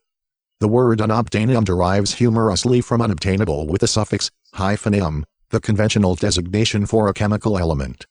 It predates the similar-sounding apac-systematic element names, such as ununanium. An alternative spelling, unobtainium, is sometimes used based on the spelling of metals such as titanium. So, in the 1950s, aerospace, so there you go, Bigelow, have used this term unobtainium when referring to unusual or costly materials, or when theoretically considering a material perfect for their needs in all respects except that it does not exist, which is basically what they did with that satellite telescope. By the 1990s, the term was in wide use, even in formal engineering papers such as Towards Unobtainium, New Composite Materials for Space Applications. So it looks like the joke is now used full time. The word unobtainium may well have been coined in the aerospace industry to refer to materials capable of withstanding the extreme temperatures expected in re-entry. Aerospace engineers are frequently attempted to design aircraft which require parts with strength or resilience beyond that of current available materials. So,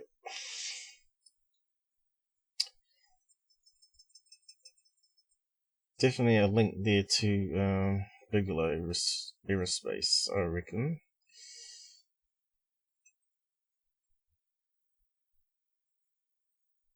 Science fiction. Unobtainium can refer to any substance that is needed to build some device critical to the plot.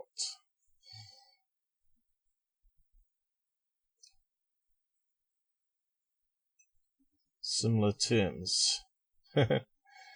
Impossible brim. Hard to find an eon. It doesn't sort of ring.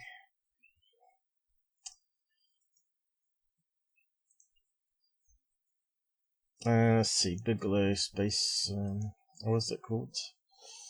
Space Telescope. I'll just try that on. I'm pretty sure he's involved in the project. Telescope. Space Telescope Bigelow.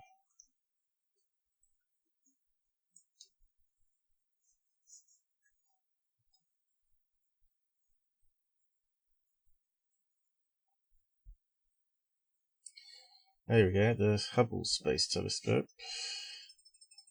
What was the other one called? That was called James Webb or something, wasn't it? What's it called?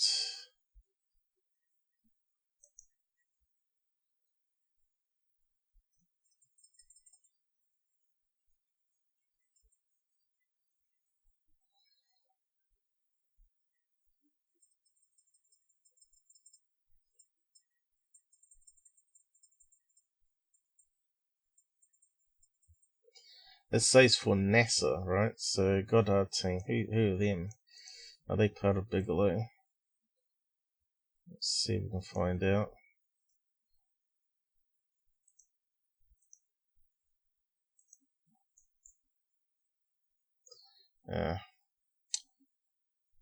Just Strange way it's cut it. Got our team Bigelow.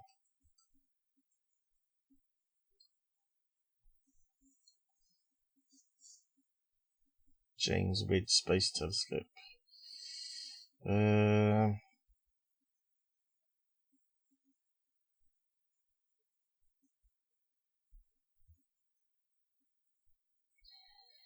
Looks like they've grouped on NASA. Here we go. Got companies like Bigelow Aerospace. Hope to construct space hotels. No.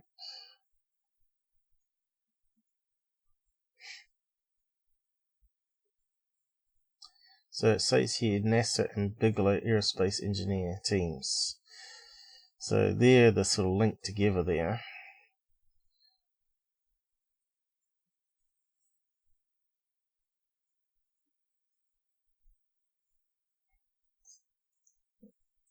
But let's go on to the other thing, the module, space module.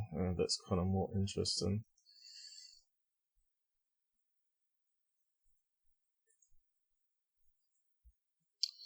What was this one?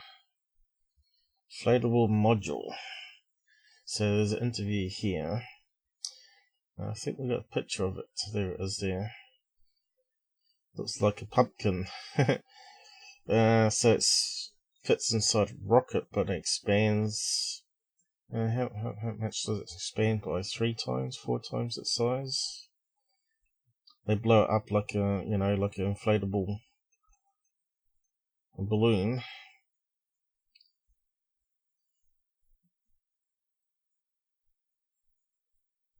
Probably be in here, probably in this fine print. So let's just read out some of this.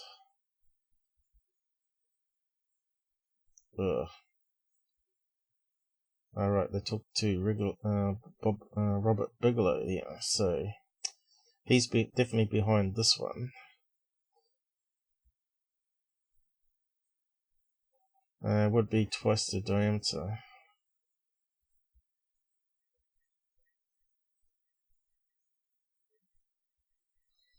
Yeah, it's a lot to read in there.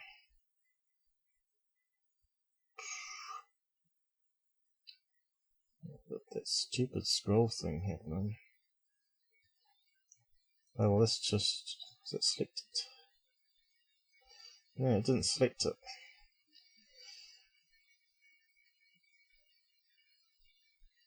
Read the transcript, we're trying to.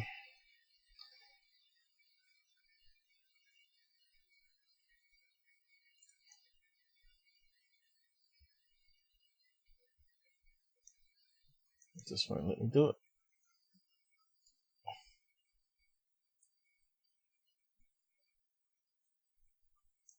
Let's try a wee bit at a time. Jason Crossan, NASA. Expandables allow you to pack up whatever your habitat is and fit in more potential volume in the same fairing volume. So that's the key advantage, is the volume advantage. Miles O'Brien, it's called BEAM, an acronym for Bigelow Expandable Activity Module. It's a technology demonstrator, an experiment to see how well it performs in space. The man behind BEAM, Robert Bigelow, watched it all unfold in the viewing room overlooking the space station flight control room in Houston. His company, Bigelow Aerospace, is based in North Las Vegas. Alright, so what are we looking at here? Bigelow made his fortune in real estate, contracting and extended stay hotels. He is now pursuing a lifelong passion for space. He believes expandables are a game changer. Robert Bigelow, Bigelow Aerospace, it's that dramatic. It's that huge in terms of concept change. We didn't invent the change. This is a NASA idea. Miles O'Brien, it is an idea as old as the space age itself.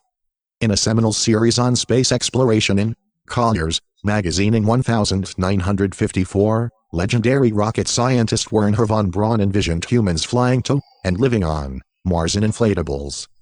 The first communications satellites, Echo 1 and Echo 2, launched in 1960 and '64 respectively, were inflatable metallic balloons, passive reflectors of microwave transmissions. At about the same time, NASA pondered several early space station designs with expandable modules. And in the 90s, when the International Space Station was becoming a reality, the agency designed an expandable called Tranchab that would have replaced the United States crew quarters.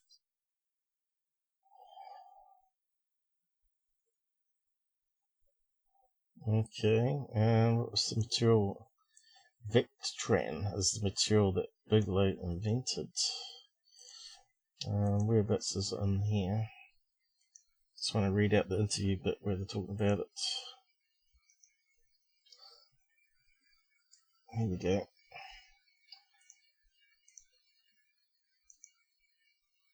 How do we get rid of that?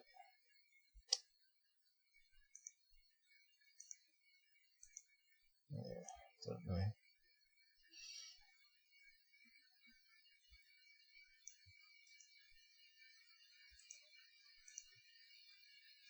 Robert Bigelow. So, if somebody wants to use it for a hotel purpose, that's fine. We will lease that to them, and then they can sublet and subrent that out to whomever. Miles O'Brien, Beam and all the rest of Bigelow's expandables are made of several layers of Vectran, a material stronger than Kevlar, which is used in bulletproof vests. Over the next 6 months, astronauts will only venture into Beam periodically to glean data on the air quality, temperature, condensation, radiation and possible micrometeorite and orbital debris impacts. Jason Crossan, but, to be honest, actually, just the whole process of developing and expansion are even more critical to using this in the first place. Miles O'Brien, Beam will remain on the International Space Station for 2 years. Bigelow is seeking permission from NASA to sell access to the craft to commercial, educational and scientific customers. Robert Bigelow. Some people may think, well, that's not any big deal. Well, it is. It is the start of something. McDonald's started with one burger somewhere, right? Some.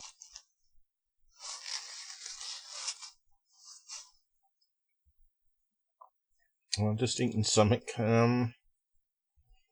That's quite interesting that they've invented another material, or Bigelow has, that's stronger than Kevlar.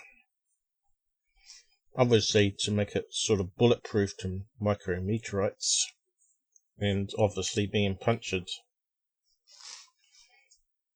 So some people think he's reverse engineered that from crashed UFO sources.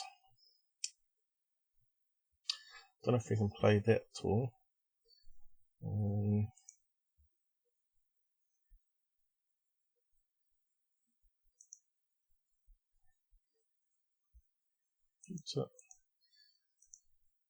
That's a news report.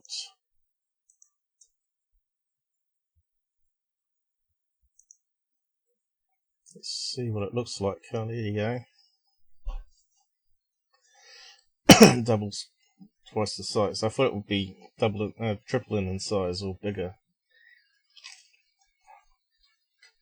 Doesn't look impressive, does it?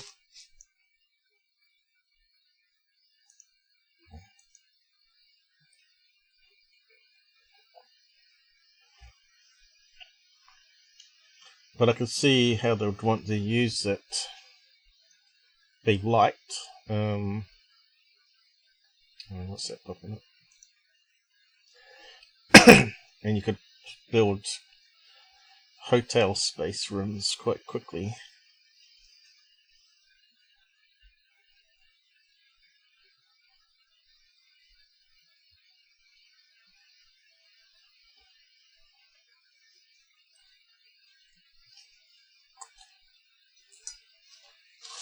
I reckon they'll use it under the sea as well, wouldn't they? Build hotels under the sea. That would be pretty cool.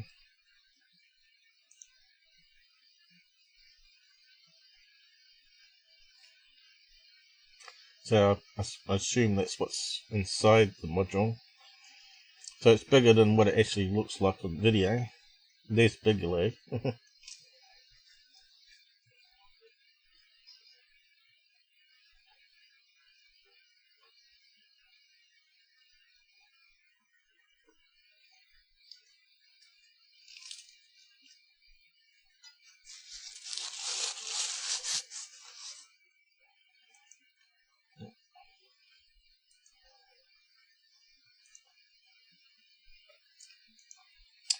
So this is a bit about the material. It's actually on the Wikipedia.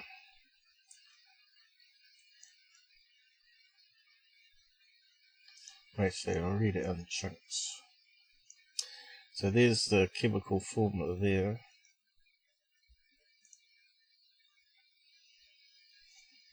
Vectrin is a manufactured fiber, spun from a liquid crystal polymer, LCP, created by Celanese Corporation and now manufactured by Curare. Chemically, it is an aromatic polyester produced by the polycondensation of 4-hydroxybenzoic acid and 6-hydroxynaphthalene-2-carboxylic acid. 1.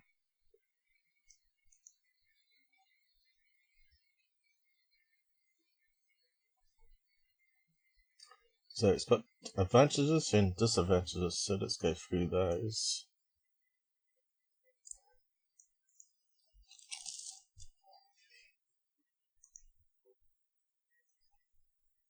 Advantages. Vectrin's golden fibers are noted for their thermal stability at high temperatures, high strength and modulus, low creep, and good chemical stability. They are moisture resistant and generally stable in hostile environments. Polyester coating is often used around a Vectrin core. Polyurethane coating can improve abrasion resistance and act as a water barrier. Vectrin has a melting point of 330 degrees Celsius, with progressive strength loss from 220 degrees Celsius. As it has low resistance to ultraviolet radiation, it should not be used long-term in outdoor environments. Oh, there you go. So it's a disadvantage there, isn't it? Ultraviolet destroys a lot of stuff, doesn't it? I don't know if you put plastics outside, they go crumbly. Of course, it burns your skin and causes cancer. Disadvantages. Although the tensile strength is similar to Kevlar, Vectrin still tends to experience tensile fractures when exposed to significant stress. The wispy, hair-like fibers tend to fray, to easily acquire dirt, and to readily entangle in hook and loop fasteners, from which they must sometimes then be cut or, when possible, torn. 2. If used without protective coatings, Vectrin has low resistance to UV degradation.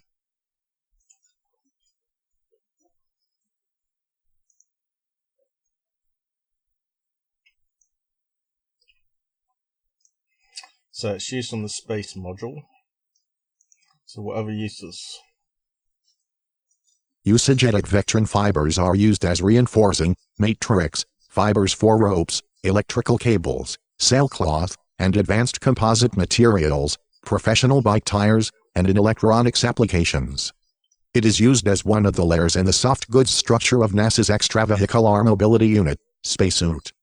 Designed and manufactured by ILC Dover and was the fabric used for all of the airbag landings on Mars. Mars Pathfinder in 1997-3.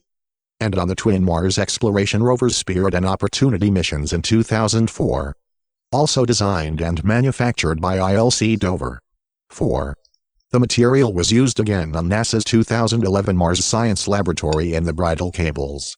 5. The tether of the JLAN's military surveillance blimp that became unmoored and crashed in Pennsylvania on October 28, 2015 was made of Vectrin. 6. So it's been around for a while, 1997, so it's reverse technology from UFO crashes. It's taken 50 years from Roswell to develop it. But we've looked at the Roswell crash. Could it have been like a black ops thing that crashed? It's possible. Where they're using some exotic materials like this. You never know. So there's a lot of possibilities why it might be still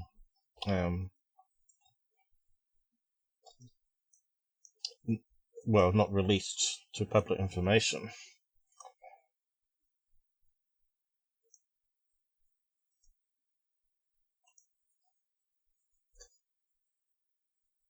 Yeah. Stick to the wrong talker. Vectron is a key component of a line of inflatable spacecraft developed by Bigelow Aerospace. 7. Not only on 2 stations which are in orbit 8-9, but also the Bigelow Expandable Activity Module which NASA is testing for its radiation shielding and thermal control capabilities. 10. The United States Department of Homeland Security is sponsoring development of an inflatable plug made of Vectron to prevent flooding in New York City subway tunnels and for other tunnels in New York City, as it is strong but relatively inexpensive, and not edible for rats. 11. Vectron fiber is also used in manufacturing badminton strings such as Onyx BG85 and BG80. Vectron is also used in the manufacturing of Carlton Vapor Trail badminton rackets. 12.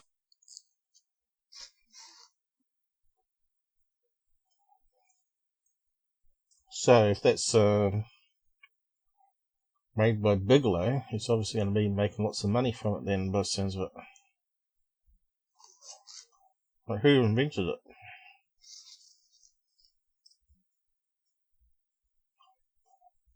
Which says this corporation. So Bigelow's using it, so I don't know how people can say that Bigelow is behind it when this company name's mentioned in the Wikipedia.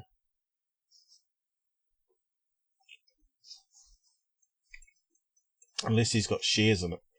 Fortune 500 Global Technology and Specialty Materials Company. The headquarters in Oregon, Texas, United States. Company is a leading producer of acetyl products, which are intermediate chemicals for nearly all major industry. So who owns that then? Billionaires have their fingers in many pies.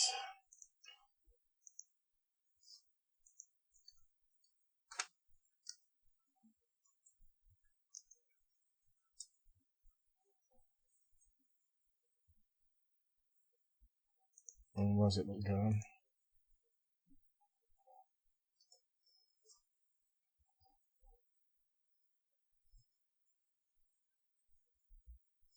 So it's talking about shareholders here. Blackstone.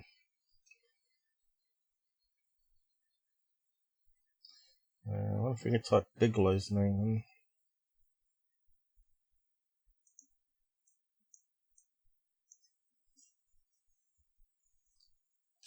He's got to own shares in that for sure, hasn't he?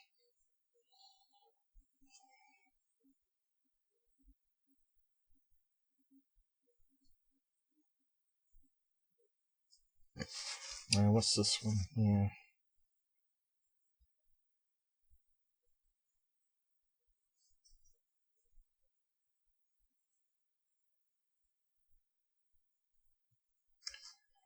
No, it's not too obvious, is it? Probably have to do more research on that. See if there's a connection. I suppose you never know what he owns.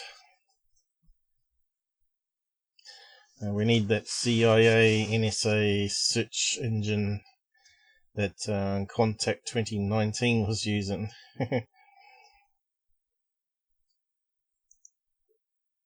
But anyway, I better move on. So this is inside Robert Bigelow's decades-long obsession with UFOs. So Wired has done an interview with him.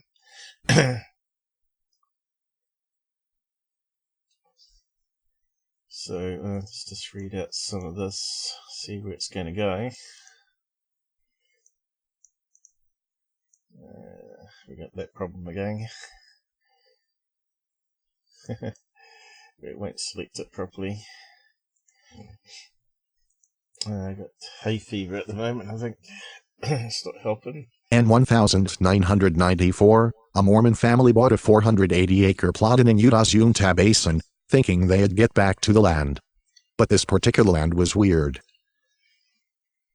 It came with 2 large thrice-over wolves that refused to die by bullet, cattle with their reproductive organs sucked clean out, and a multitude of UFOs, as they told the Deseret News in 1996. It was driving them bonkers.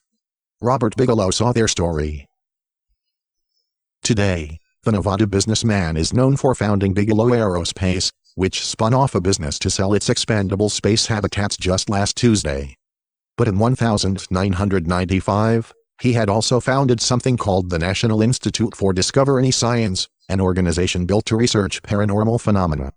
Soon after reading the newspaper story, he took Skinwalker off the family's hands, and his institute set up shop. That, at least, is the story told in Hunt for the Skinwalker, a book that I downloaded in audio form one Friday night in January. Bigelow deactivated the National Institute for Discovery Science in 2004, after years of failing to capture the supposedly supernatural. But as the world recently discovered, he didn't give up the cause. In December, a New York Times story revealed that Bigelow Aerospace had conducted a study on UFOs for the Pentagon. I'd been interested in Bigelow's anomalistic dealings since that article came out, thus, the audiobook. The Pentagon's Advanced Aviation Threat Identification Program officially ended in 2012. But similar work continues today, involving people from both the defunct Defense Department program and Bigelow's dismantled paranormal enterprise. They have become part of a for-profit company, To the Stars Academy of Arts and Science, which launched in October 2017 to research and reverse engineer UFOs, among other goals. Bigelow has gotten his fingers into lots of private UFO pies. Even before Skinwalker, he helped initiate the UFO Research Coalition, which puts his UFO-hunting career at about 24 years old. Bigelow is not officially involved with To the Stars. But its aims, and its team, seem to line up with his past and his people. So I set off to try to understand that past. All 8 hours and 42 minutes of audiobook downloaded, I got in my car at 5 a.m. the next day with my sister. Pointed toward Skinwalker Ranch, hoping for context and maybe something strange, we sped through the Rockies, trying to beat the ski traffic and a snowstorm. All the while, the state voice of the book's narrator described the alleged happenings at Skinwalker. As my sister and I journeyed down I-70, the book's authors George Knapp, a journalist, and Colm Kelleher, former deputy administrator of Bigelow's Institute presented the paranormal tales almost as matters of fact. Kelleher has a Doctor of Philosophy in Biochemistry, but his mindset was often anti-scientific. He took coincidences as meaningful. He shucksed every time an anomalous phenomenon mysteriously evaded the cameras. The supposed point of Bigelow's National Institute for Discovery Science was to get away from that kind of softness. About 4.5 hours and several hundred milligrams of caffeine in, I listened to a description of how instrument-bearing institute investigators witnessed a growing yellow light or maybe a tunnel from which a faceless black creature maybe emerged. I needed a break. Pausing the book, I pulled over at Rio Blanco Lake, a rare bit of water with an assemblage of red picnic tables. The lake, frozen, stretched to the scrub-covered buttes on the far shore. It was peaceful. Then came the noises. Great metallic twangs, or thwangs, or something, that seemed to start here, no there, and rush across the landscape as if carried on an invisible wire. So yeah, you think they'd open it up for people to maybe book and go investigate there? That way we might get some answers, huh? I think sometimes when you have scientists, they don't believe in paranormal, don't think outside the box of how they could capture the evidence.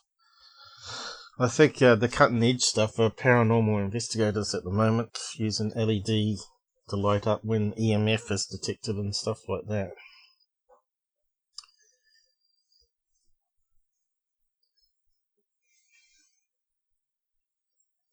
So, is he saying that he's sensed this, or is he just reading out what's in the book? Not too sure about the metallic noises. Let's see. I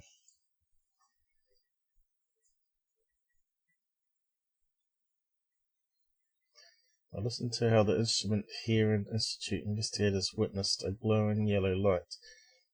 So it must be in the book, not he that actually had something happen, because we've seen lots of new videos of Skinwalker since, and no one's documented anything new, have they, on those movies, which is pointless.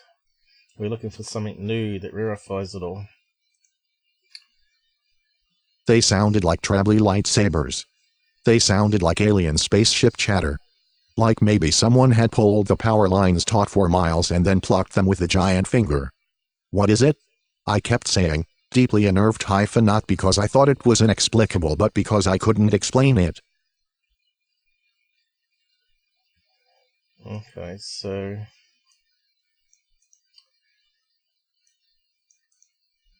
it won't let me select. It's like it's going backwards. Crazy. Yeah.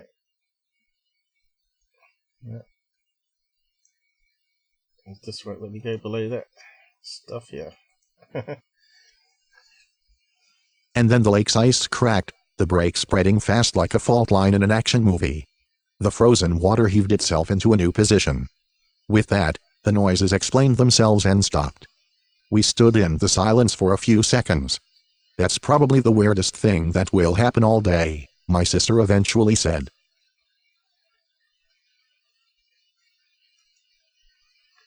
Sister.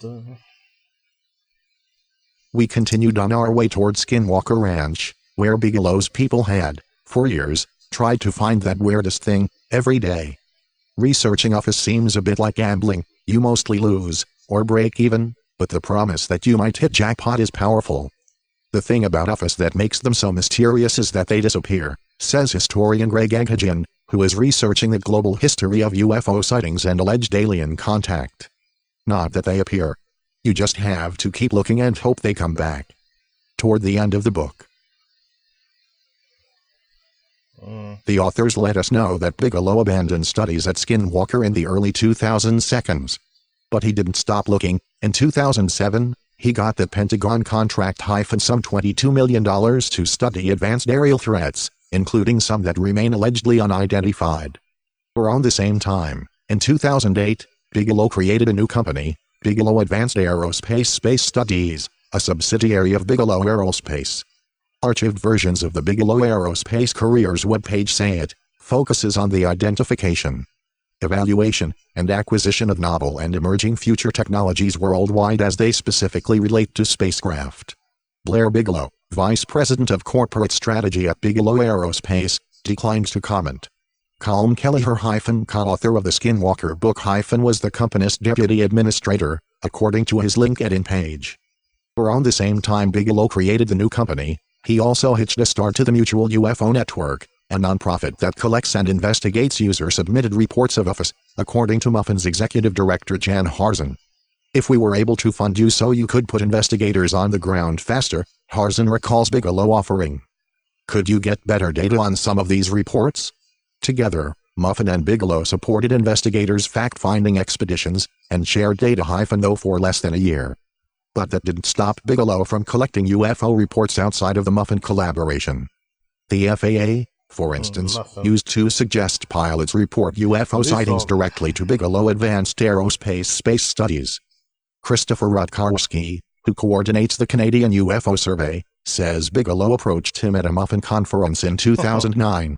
He asked me to help him in his UFO-related efforts by alerting him and his team to any good Canadian cases that needed on-site investigations, he says. One of Bigelow's people checked in with Rutkarski every few months following, for a year or two. That person doesn't call now. The FAA doesn't instruct pilots to report to Bigelow. The Pentagon program is over. There's no more Muffin collaboration. The National Institute for Discovery Sciences kaput. So where's a guide to get a bunch of UFO reports?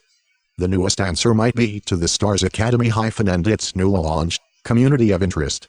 On this site, you can currently view 2 videos of alleged UFOs the same footage embedded in the Times story about the Pentagon program as well as a video interview with a Navy pilot who says he would. So, yeah, probably haven't heard enough of that. How's the audio going still?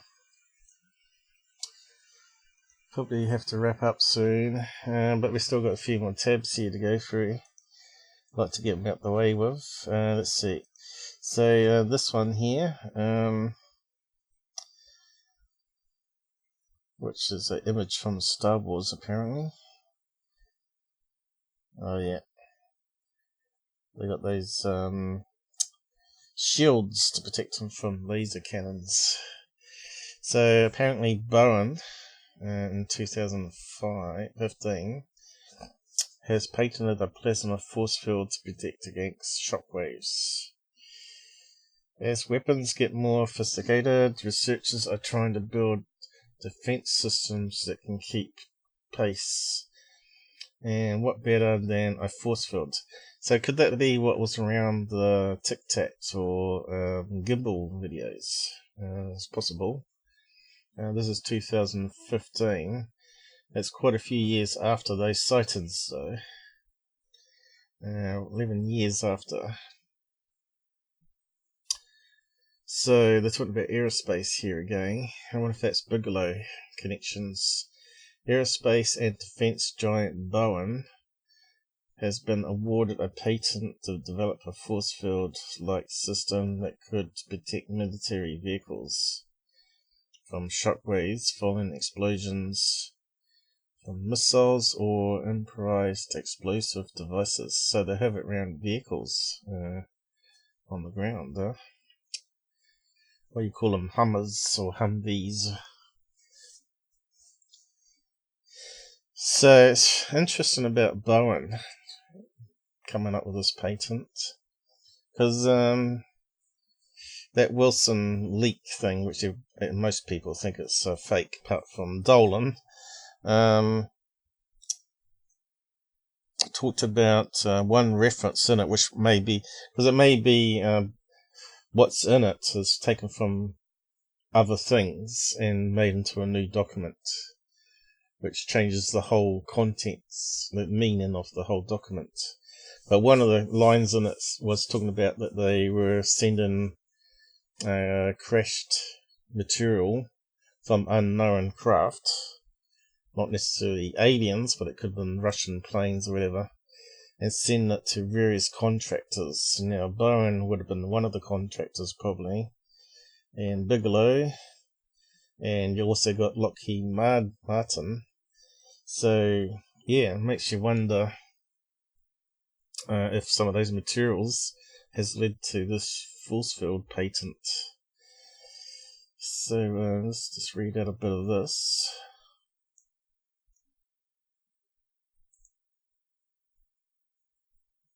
Boeing's proposed system involves using a combination of lasers, electricity and microwaves to rapidly heat up the air between the vehicle and the blast. This heat creates a plasma shield that's denser than the surrounding air and able to deflect or absorb the energy from the incoming shockwave. Unlike the impenetrable force fields of science fiction movies, the system is not designed to prevent direct impacts or shrapnel. Instead, Boeing's system is designed to protect a target, which could be a vehicle carrying troops, or a building such as a command center or a hospital, from the after effects of nearby explosions. The system, which would likely be mounted on a military vehicle, or some other target, would have sensors that can detect the velocity and shape of an incoming threat.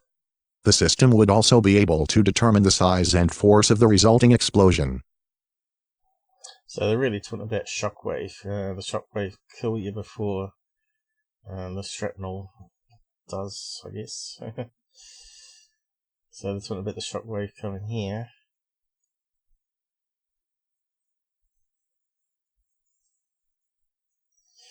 So not really effective force field, really, is it? You want it to protect against shrapnel as well.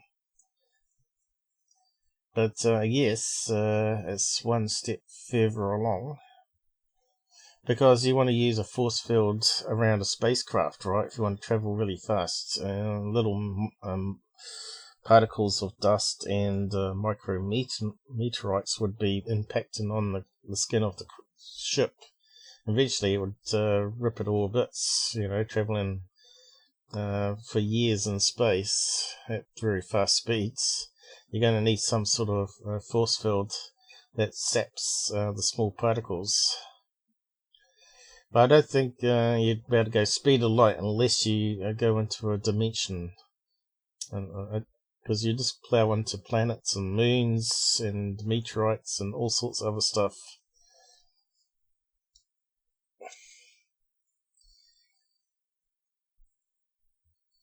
So, yep. I thought I'd just share the article anyway. I just wonder how far along it's come, because I haven't seen it being used. But if it's a patent, doesn't necessarily mean it works, you know. And they might be still developing it. But if it's using microwaves, that can be harmful. Electricity and microwaves to rapidly heat up the air. So it's like creating a cushion of hot air from the blast. So yeah, it's like an airbag. It's nothing like this here. This is what you want. You want something like this. And the sci-fis. Alright, so that brings us to China. So I don't know if you ever heard that China produces more concrete than the rest of the world combined. And that's a lot of stuff that's being built in China. And of course you got Saudi Arabia as well that's building lots of stuff. China is the world's king of concrete. But you got to remember that you're digging up all the steel and all the materials are being shipped to China, so you're offsetting the weight taken from one location and put it at another location on the Earth's surface. You'd think it's going to have some impact, and it does. So this is what we're going to talk about here. So yeah, everybody's talking about climate change, but there's other things you got to look at, you know. Crazy building. Bill Gates' blog shows that China consumed more concrete between 2011 and 2013. Last year, China produced a grand total of 2.4 billion metric tons of concrete, while the rest of the world combined churned out 1.7. And we got a little chart here using chimneys. So all these major countries here, including Japan and America, I guess. America's there. How about Saudi Arabia? Saudi Arabia's there.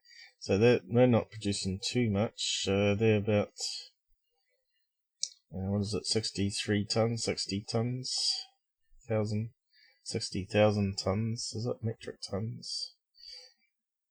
There's only a drop to that out there. 2.4 million.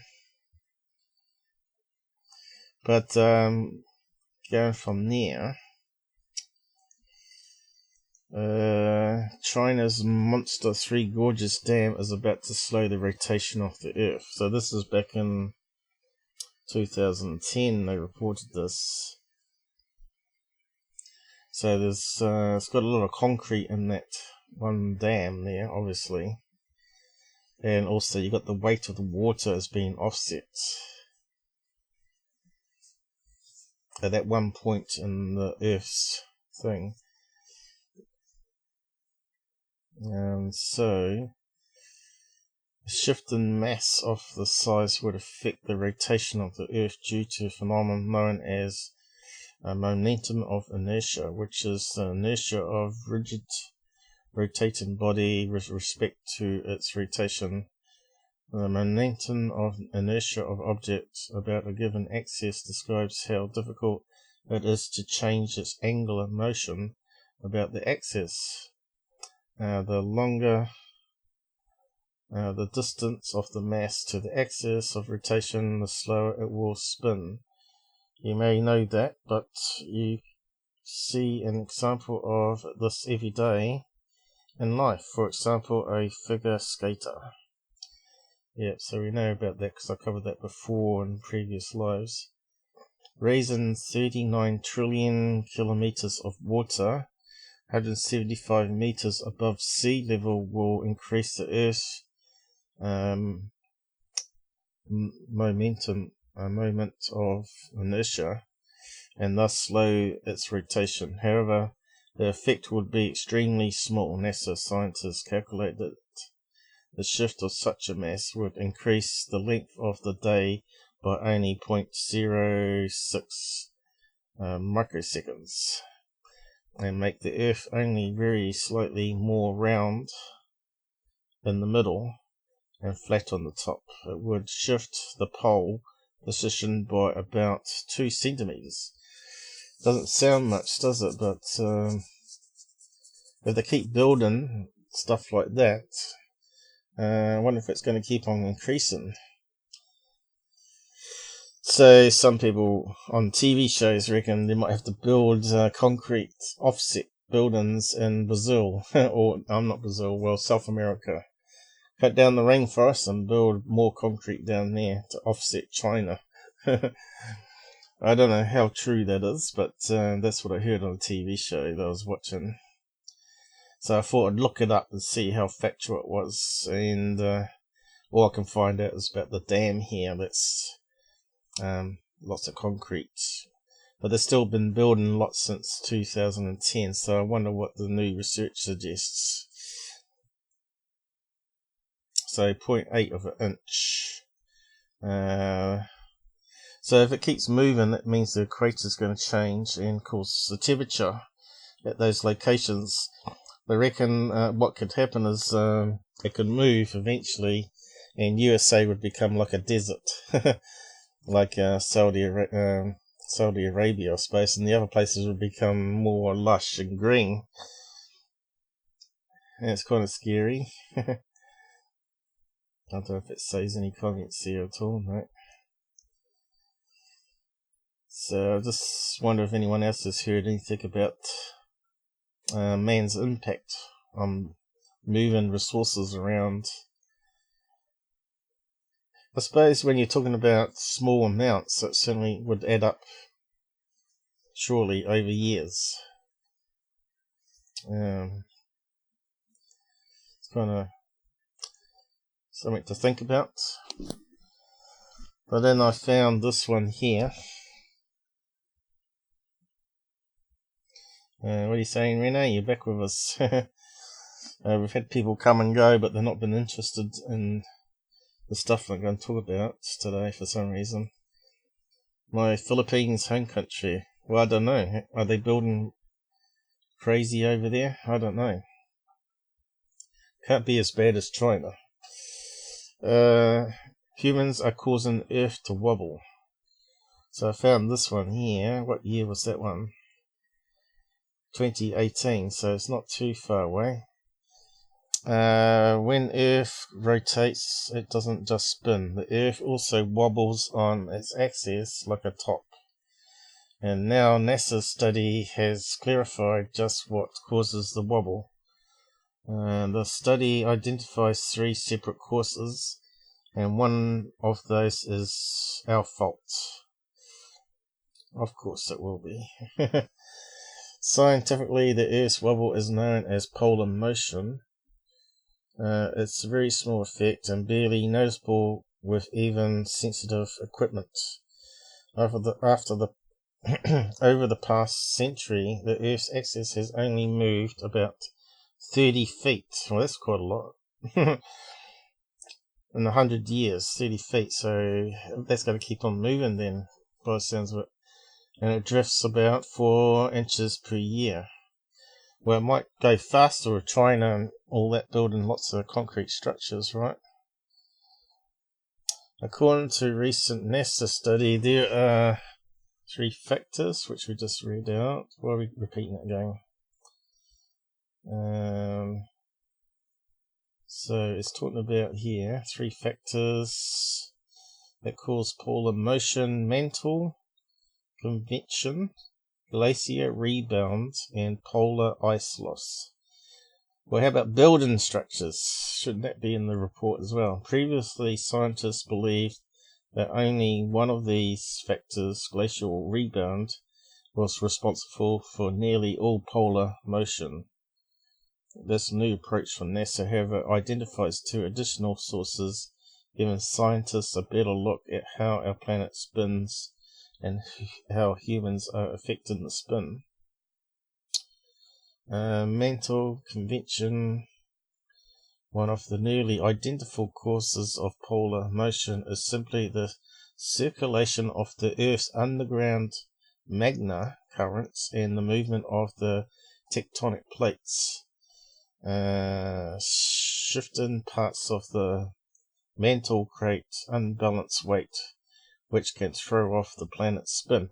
Well, that makes sense because we've had a lot of big earthquakes recently, and we know the plate tectonics are moving.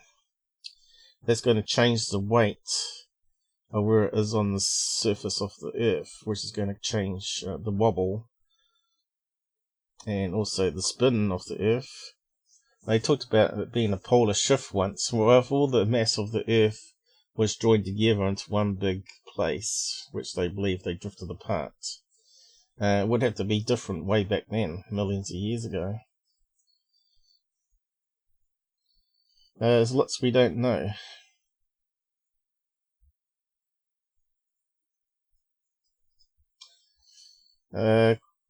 Glacier rebound is a little more complex. Essentially, heavy weight on the Earth's poles, which is the same as all that concrete the Chinese are building, right? Such as from massive glaciers during the last ice age, can actually cause the ground underneath them to be compressed. As those glaciers gradually melt, the Earth spins back to its original position, messing up the rotation slightly in the process. So maybe China can build where the ice caps are, and that counteracts it. Global climate change. This is what it's all about, I suppose. Causing fear-mongering. And somewhat related phenomenon is polar ice loss, which certainly played a factor at the end of the ice age, but also very relevant today. When polar ice melts, the water flows into the oceans and spreads around the globe, destabilizing the planet's rotation. In modern times, this is a very human-caused effect, as climate change, here we go, is triggering unprecedented mountain at the poles. The new research shows that not only are humans altering the environment and every habitat on Earth, we are even affecting the spin of the planet. So we just found that out with the Chinese building as well. So I thought that was quite interesting, so I thought I'd bring that to you as well. And that brings me to the last subject on this guy here. Dofang Greg Chung. So what happened with this guy, I'm not sure if we'll play the audio or not. FBI it's from. I'll be monitored. I'll be demonetized, or I already am. FBI. So apparently this Chinese American guy got infiltrated. He got converted into a spy for China, and he was working for space research, basically places for space research, and he had a secret room underneath his house where he was photocopying lots of classified material on rocket engines and all that, space shuttle, and had it stored in the basement of his house, and he was selling it to the Chinese pretty much. Now they're saying the Chinese are now like ahead in the space race than the Americans are, because they've used all the Americans' technology and means they could spend the extra money in further R&D to get ahead to where the Americans were at. So there's a space race going on because of it. So why does China want to get into space so bad? Obviously to mine asteroids and get all the material resources. Could you imagine how much gold might be in asteroids that they tow in and mine it? Or on another moon of another planet? Or actually on a planet as well. So what's it say here? Audio transcript. It's not very long.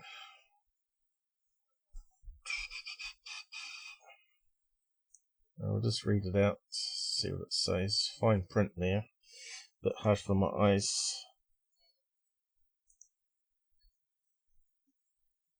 Molly Halpern, it's a landmark case the first economic espionage trial in United States history.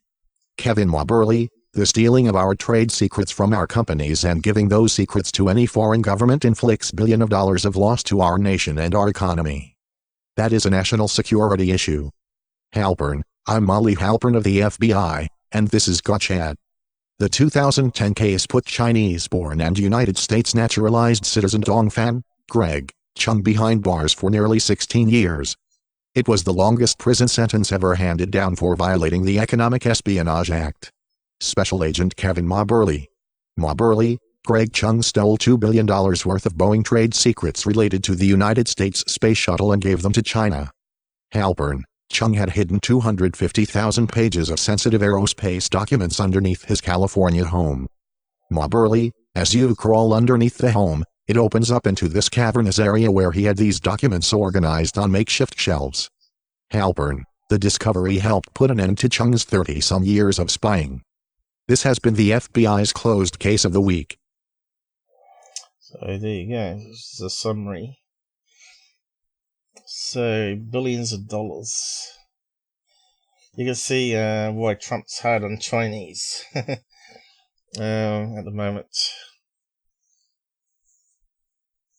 And of course we've seen those places they're building out in the desert, the new spaceport, we've looked at it before.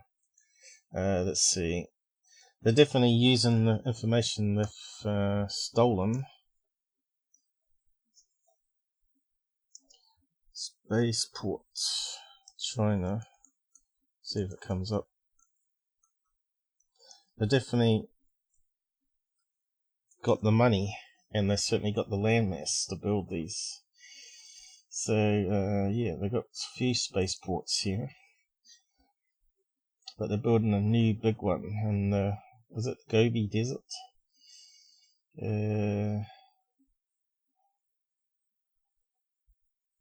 Although it doesn't list it here, I don't think, but looks at it.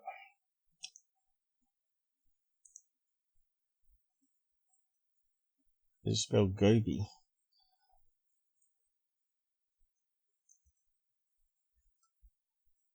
I don't think it's how you spell it. Gobi. Here we go. Is that the one? Spaceport located in the Gobi. Oh, right, it's got an I on the end.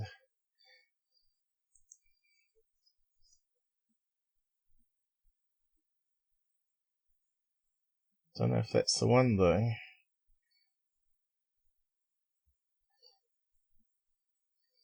But we've covered it properly before. It had like strange patterns on the ground, like antenna. Looked like it's what you use on an antenna on a smartphone. Quite fascinating it was.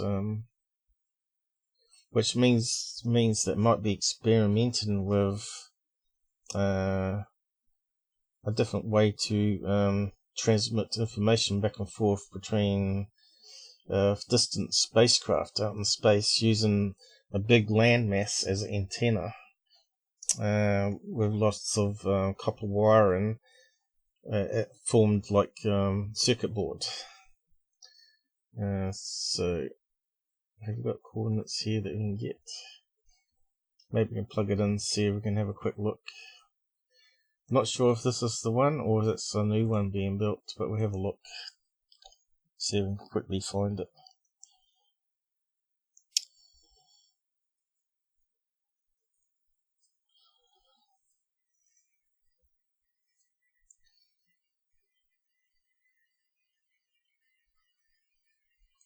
Of course, it's going to be in Japanese, isn't it? Is that the one?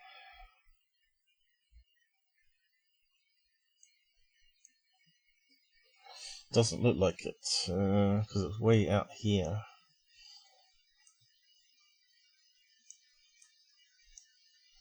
That looks like a city by itself there now, if that's on the desert.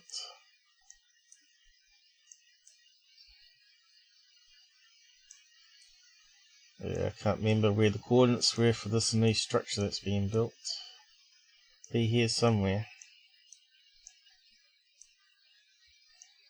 But yeah, it looks like a circuit board. With like holes in the ground where probably where rockets come out.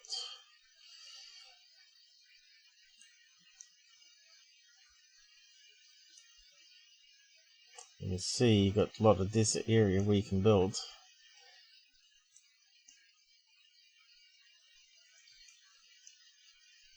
Where's our pointer gone?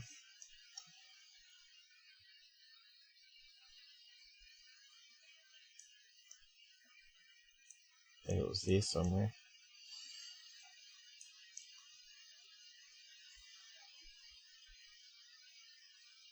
Yeah, can't remember where it was. I don't think we put it in Google Earth, did we? It was quite a while ago now.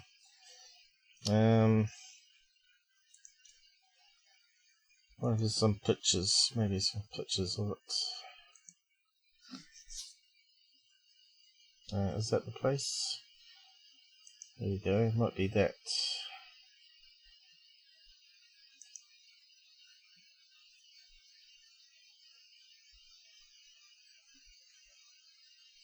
Oh yeah, third phase of the moon. Yeah, they're the ones that covered it, weren't they?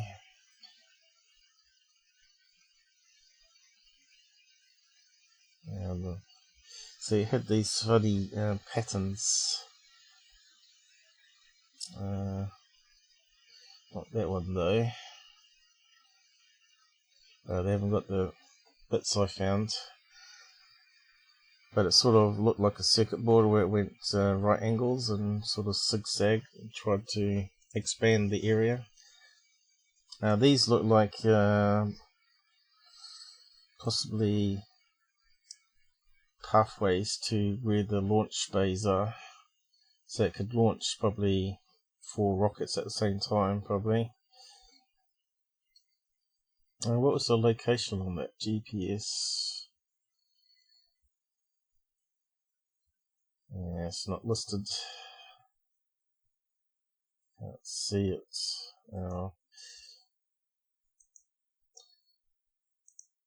What else we got here?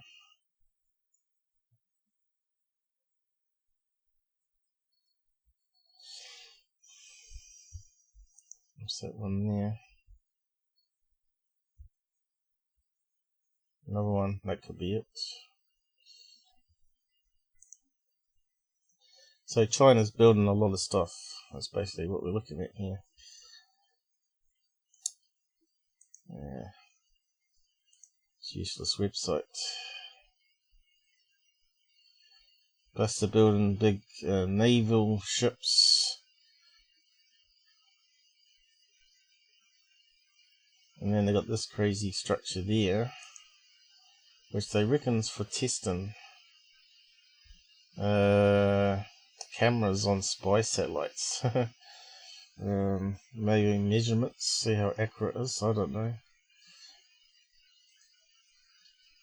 Anyway, we should start wrapping up now. As usual, no one's interested in what I have to say.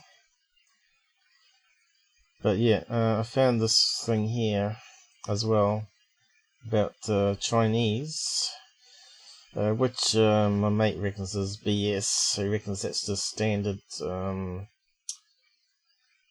regular recruiting techniques used by everybody. So basically how the Chinese were approaching people that they think they could convert to spy for them.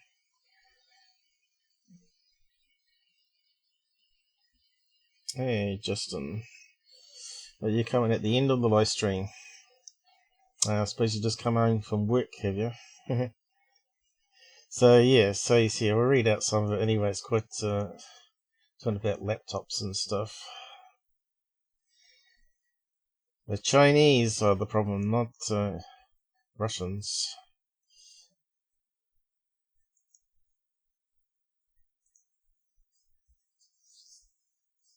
Beware of Chinese spies offering laptops, women, or educational stipends and especially watch out for odd LinkedIn requests. On Tuesday, the Justice Department unsealed new charges against 10 Chinese intelligence officers and hackers who it says perpetrated a years-long scheme to steal trade secrets from aerospace companies. The case continues an impressive tempo from the Justice Department, as it continues to try curb China's massive, wide-ranging, and long-running espionage campaign. In fact, it's the third time since September alone that the United States government has charged Chinese intelligence officers and spies, including one of its biggest coups in years, the extradition earlier this month of an alleged Chinese intelligence officer, caught in Europe, who will face a United States courtroom. That arrest marks the first time the United States has prosecuted an officer of China's Ministry of State Security.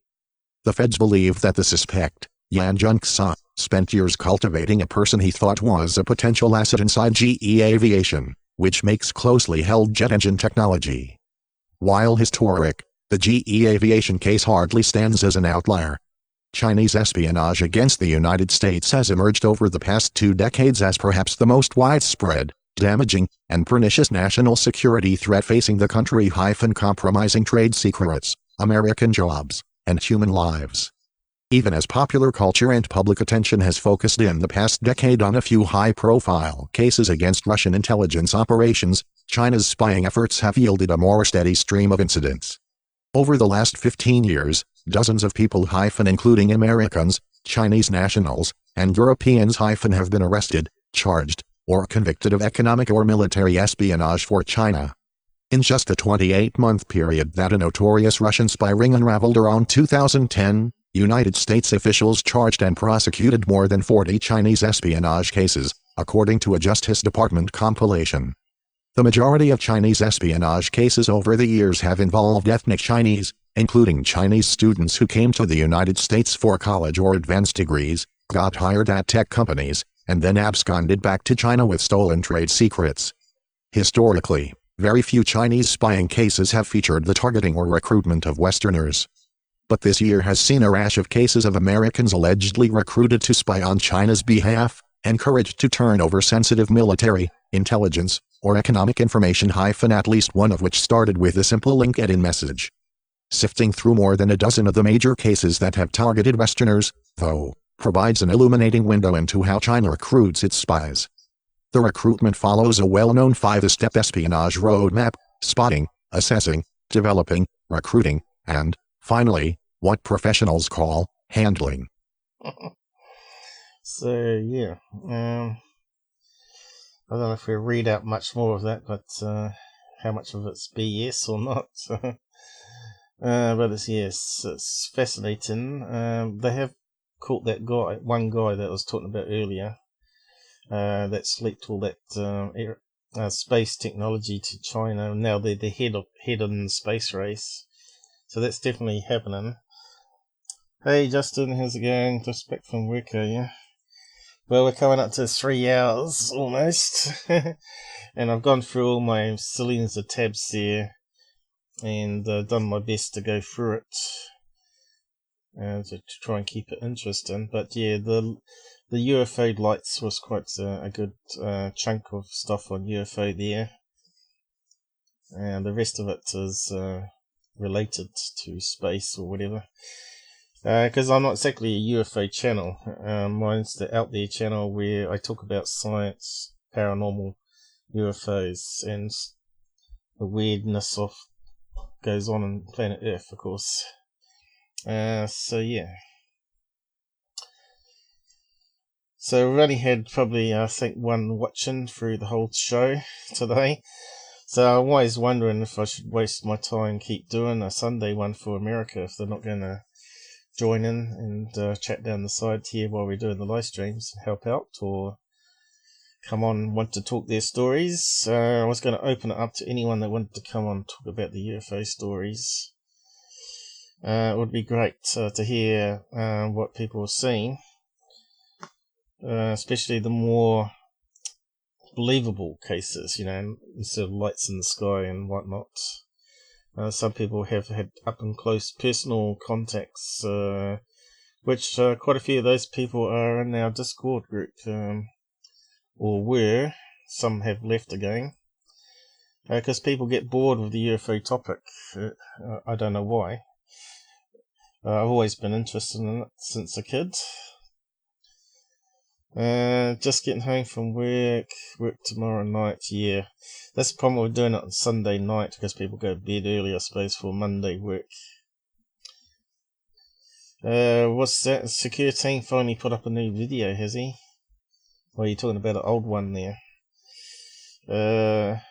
Made me laugh. Well, his videos make me laugh every time. But third phase of the moon, they're the most funny. Those guys talking like they're experts. And do this fox to be a sword by Secureteam 10. What's that? Oh, you're saying it's about Secureteam. If you get time, watch video. So if we type in that, we're about to find it, will we? Let's have a look. Is that your video or someone else's? Actually, I should close that tab down there. About spying.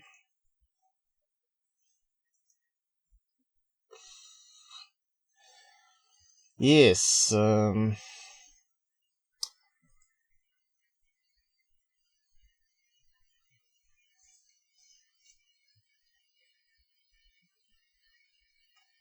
is this person?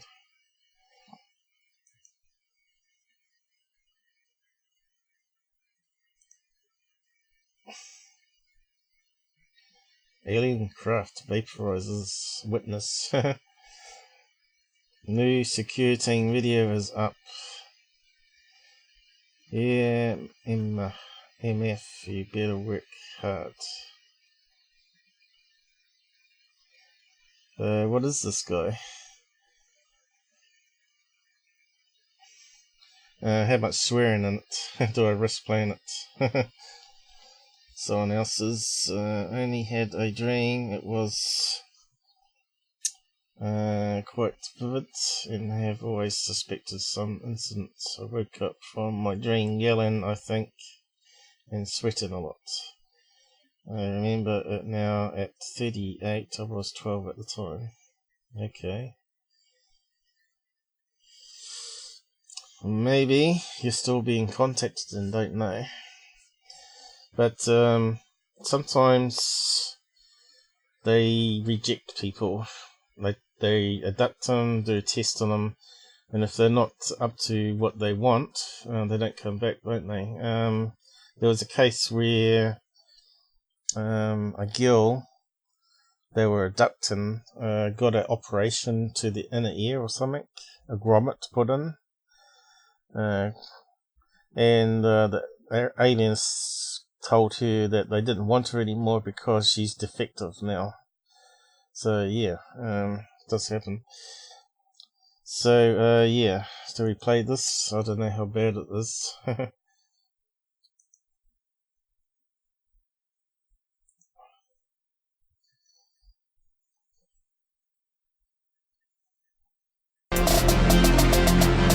Oh, he's using his opening.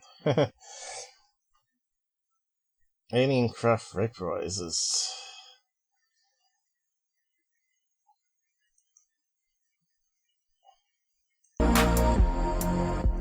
He doesn't read it out then. Very upset and decided to post a video of our argument. Unfortunately for me, it is the opposite of family-friendly content. Wouldn't you know it, I'm demonetized.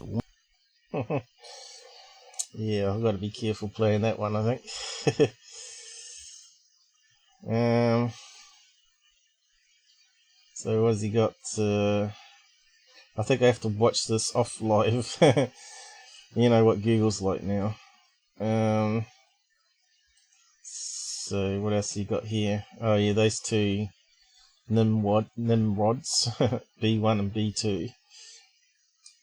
Hey, we support security. He's a fraud. I mean, all of you Tinfoil Hat Club members out there know that at the core of every one of my videos is my belief system. I believe in aliens. I worship them. We even hold a vigil on the Patreon community once a month. And this fantastic daily guy, he claims to be skeptical about aliens.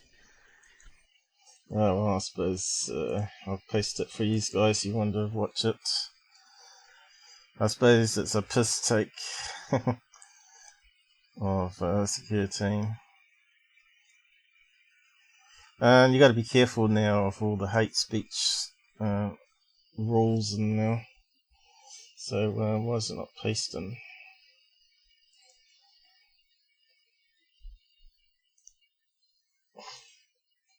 There you go.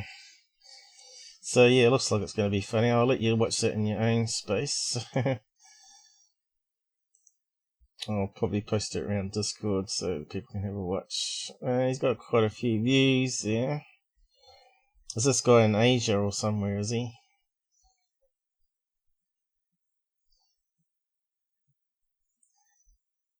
I suppose the funny bit is how he gets vaporized, is it? Who's at the end here?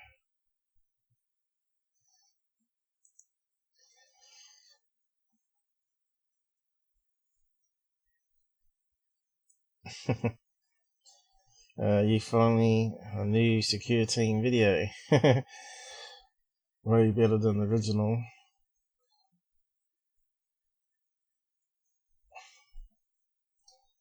I've got some comedies I've done with secure team as well. Let's see. They're pretty old now. Normally just go to playlist probably. And find the humor playlist. Suppose you gotta click on that. They've changed it now. That opens it up. Where's the humor one?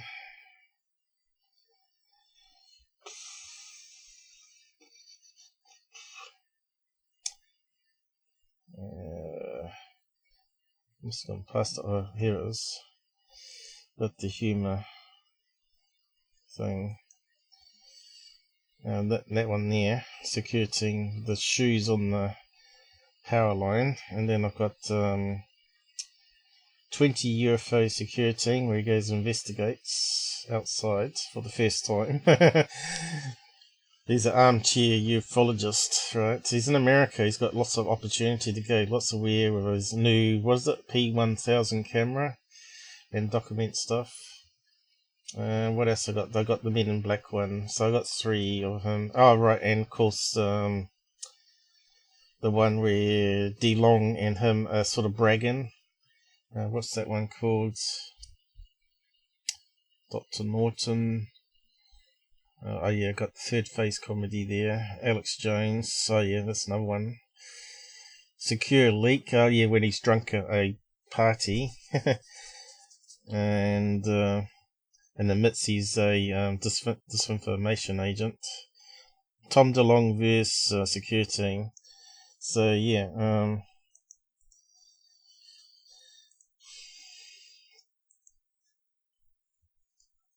depends if I was in a mood to make some emanations or use funny voices to make a piss take of the UFO field. Now there are a few characters in the UFO field, but yeah, as you know, Tom DeLong is a bit of an idiot as well, and that's basically what I did my comedy on here, where he was talking about he's got better CGI than Tyler. There was only a quick rough one really, because Tyler was always going on about Tom DeLong. It was like he was jealous. So I've got this sort of thing here. Yeah, ha ha ha. I got 2.5 million, and you, we don't know because you hide it, but we think you get over $1 million. So that makes me a winner. This round, winner has been selected. There's this famous cube UFO. Yeah, I don't care.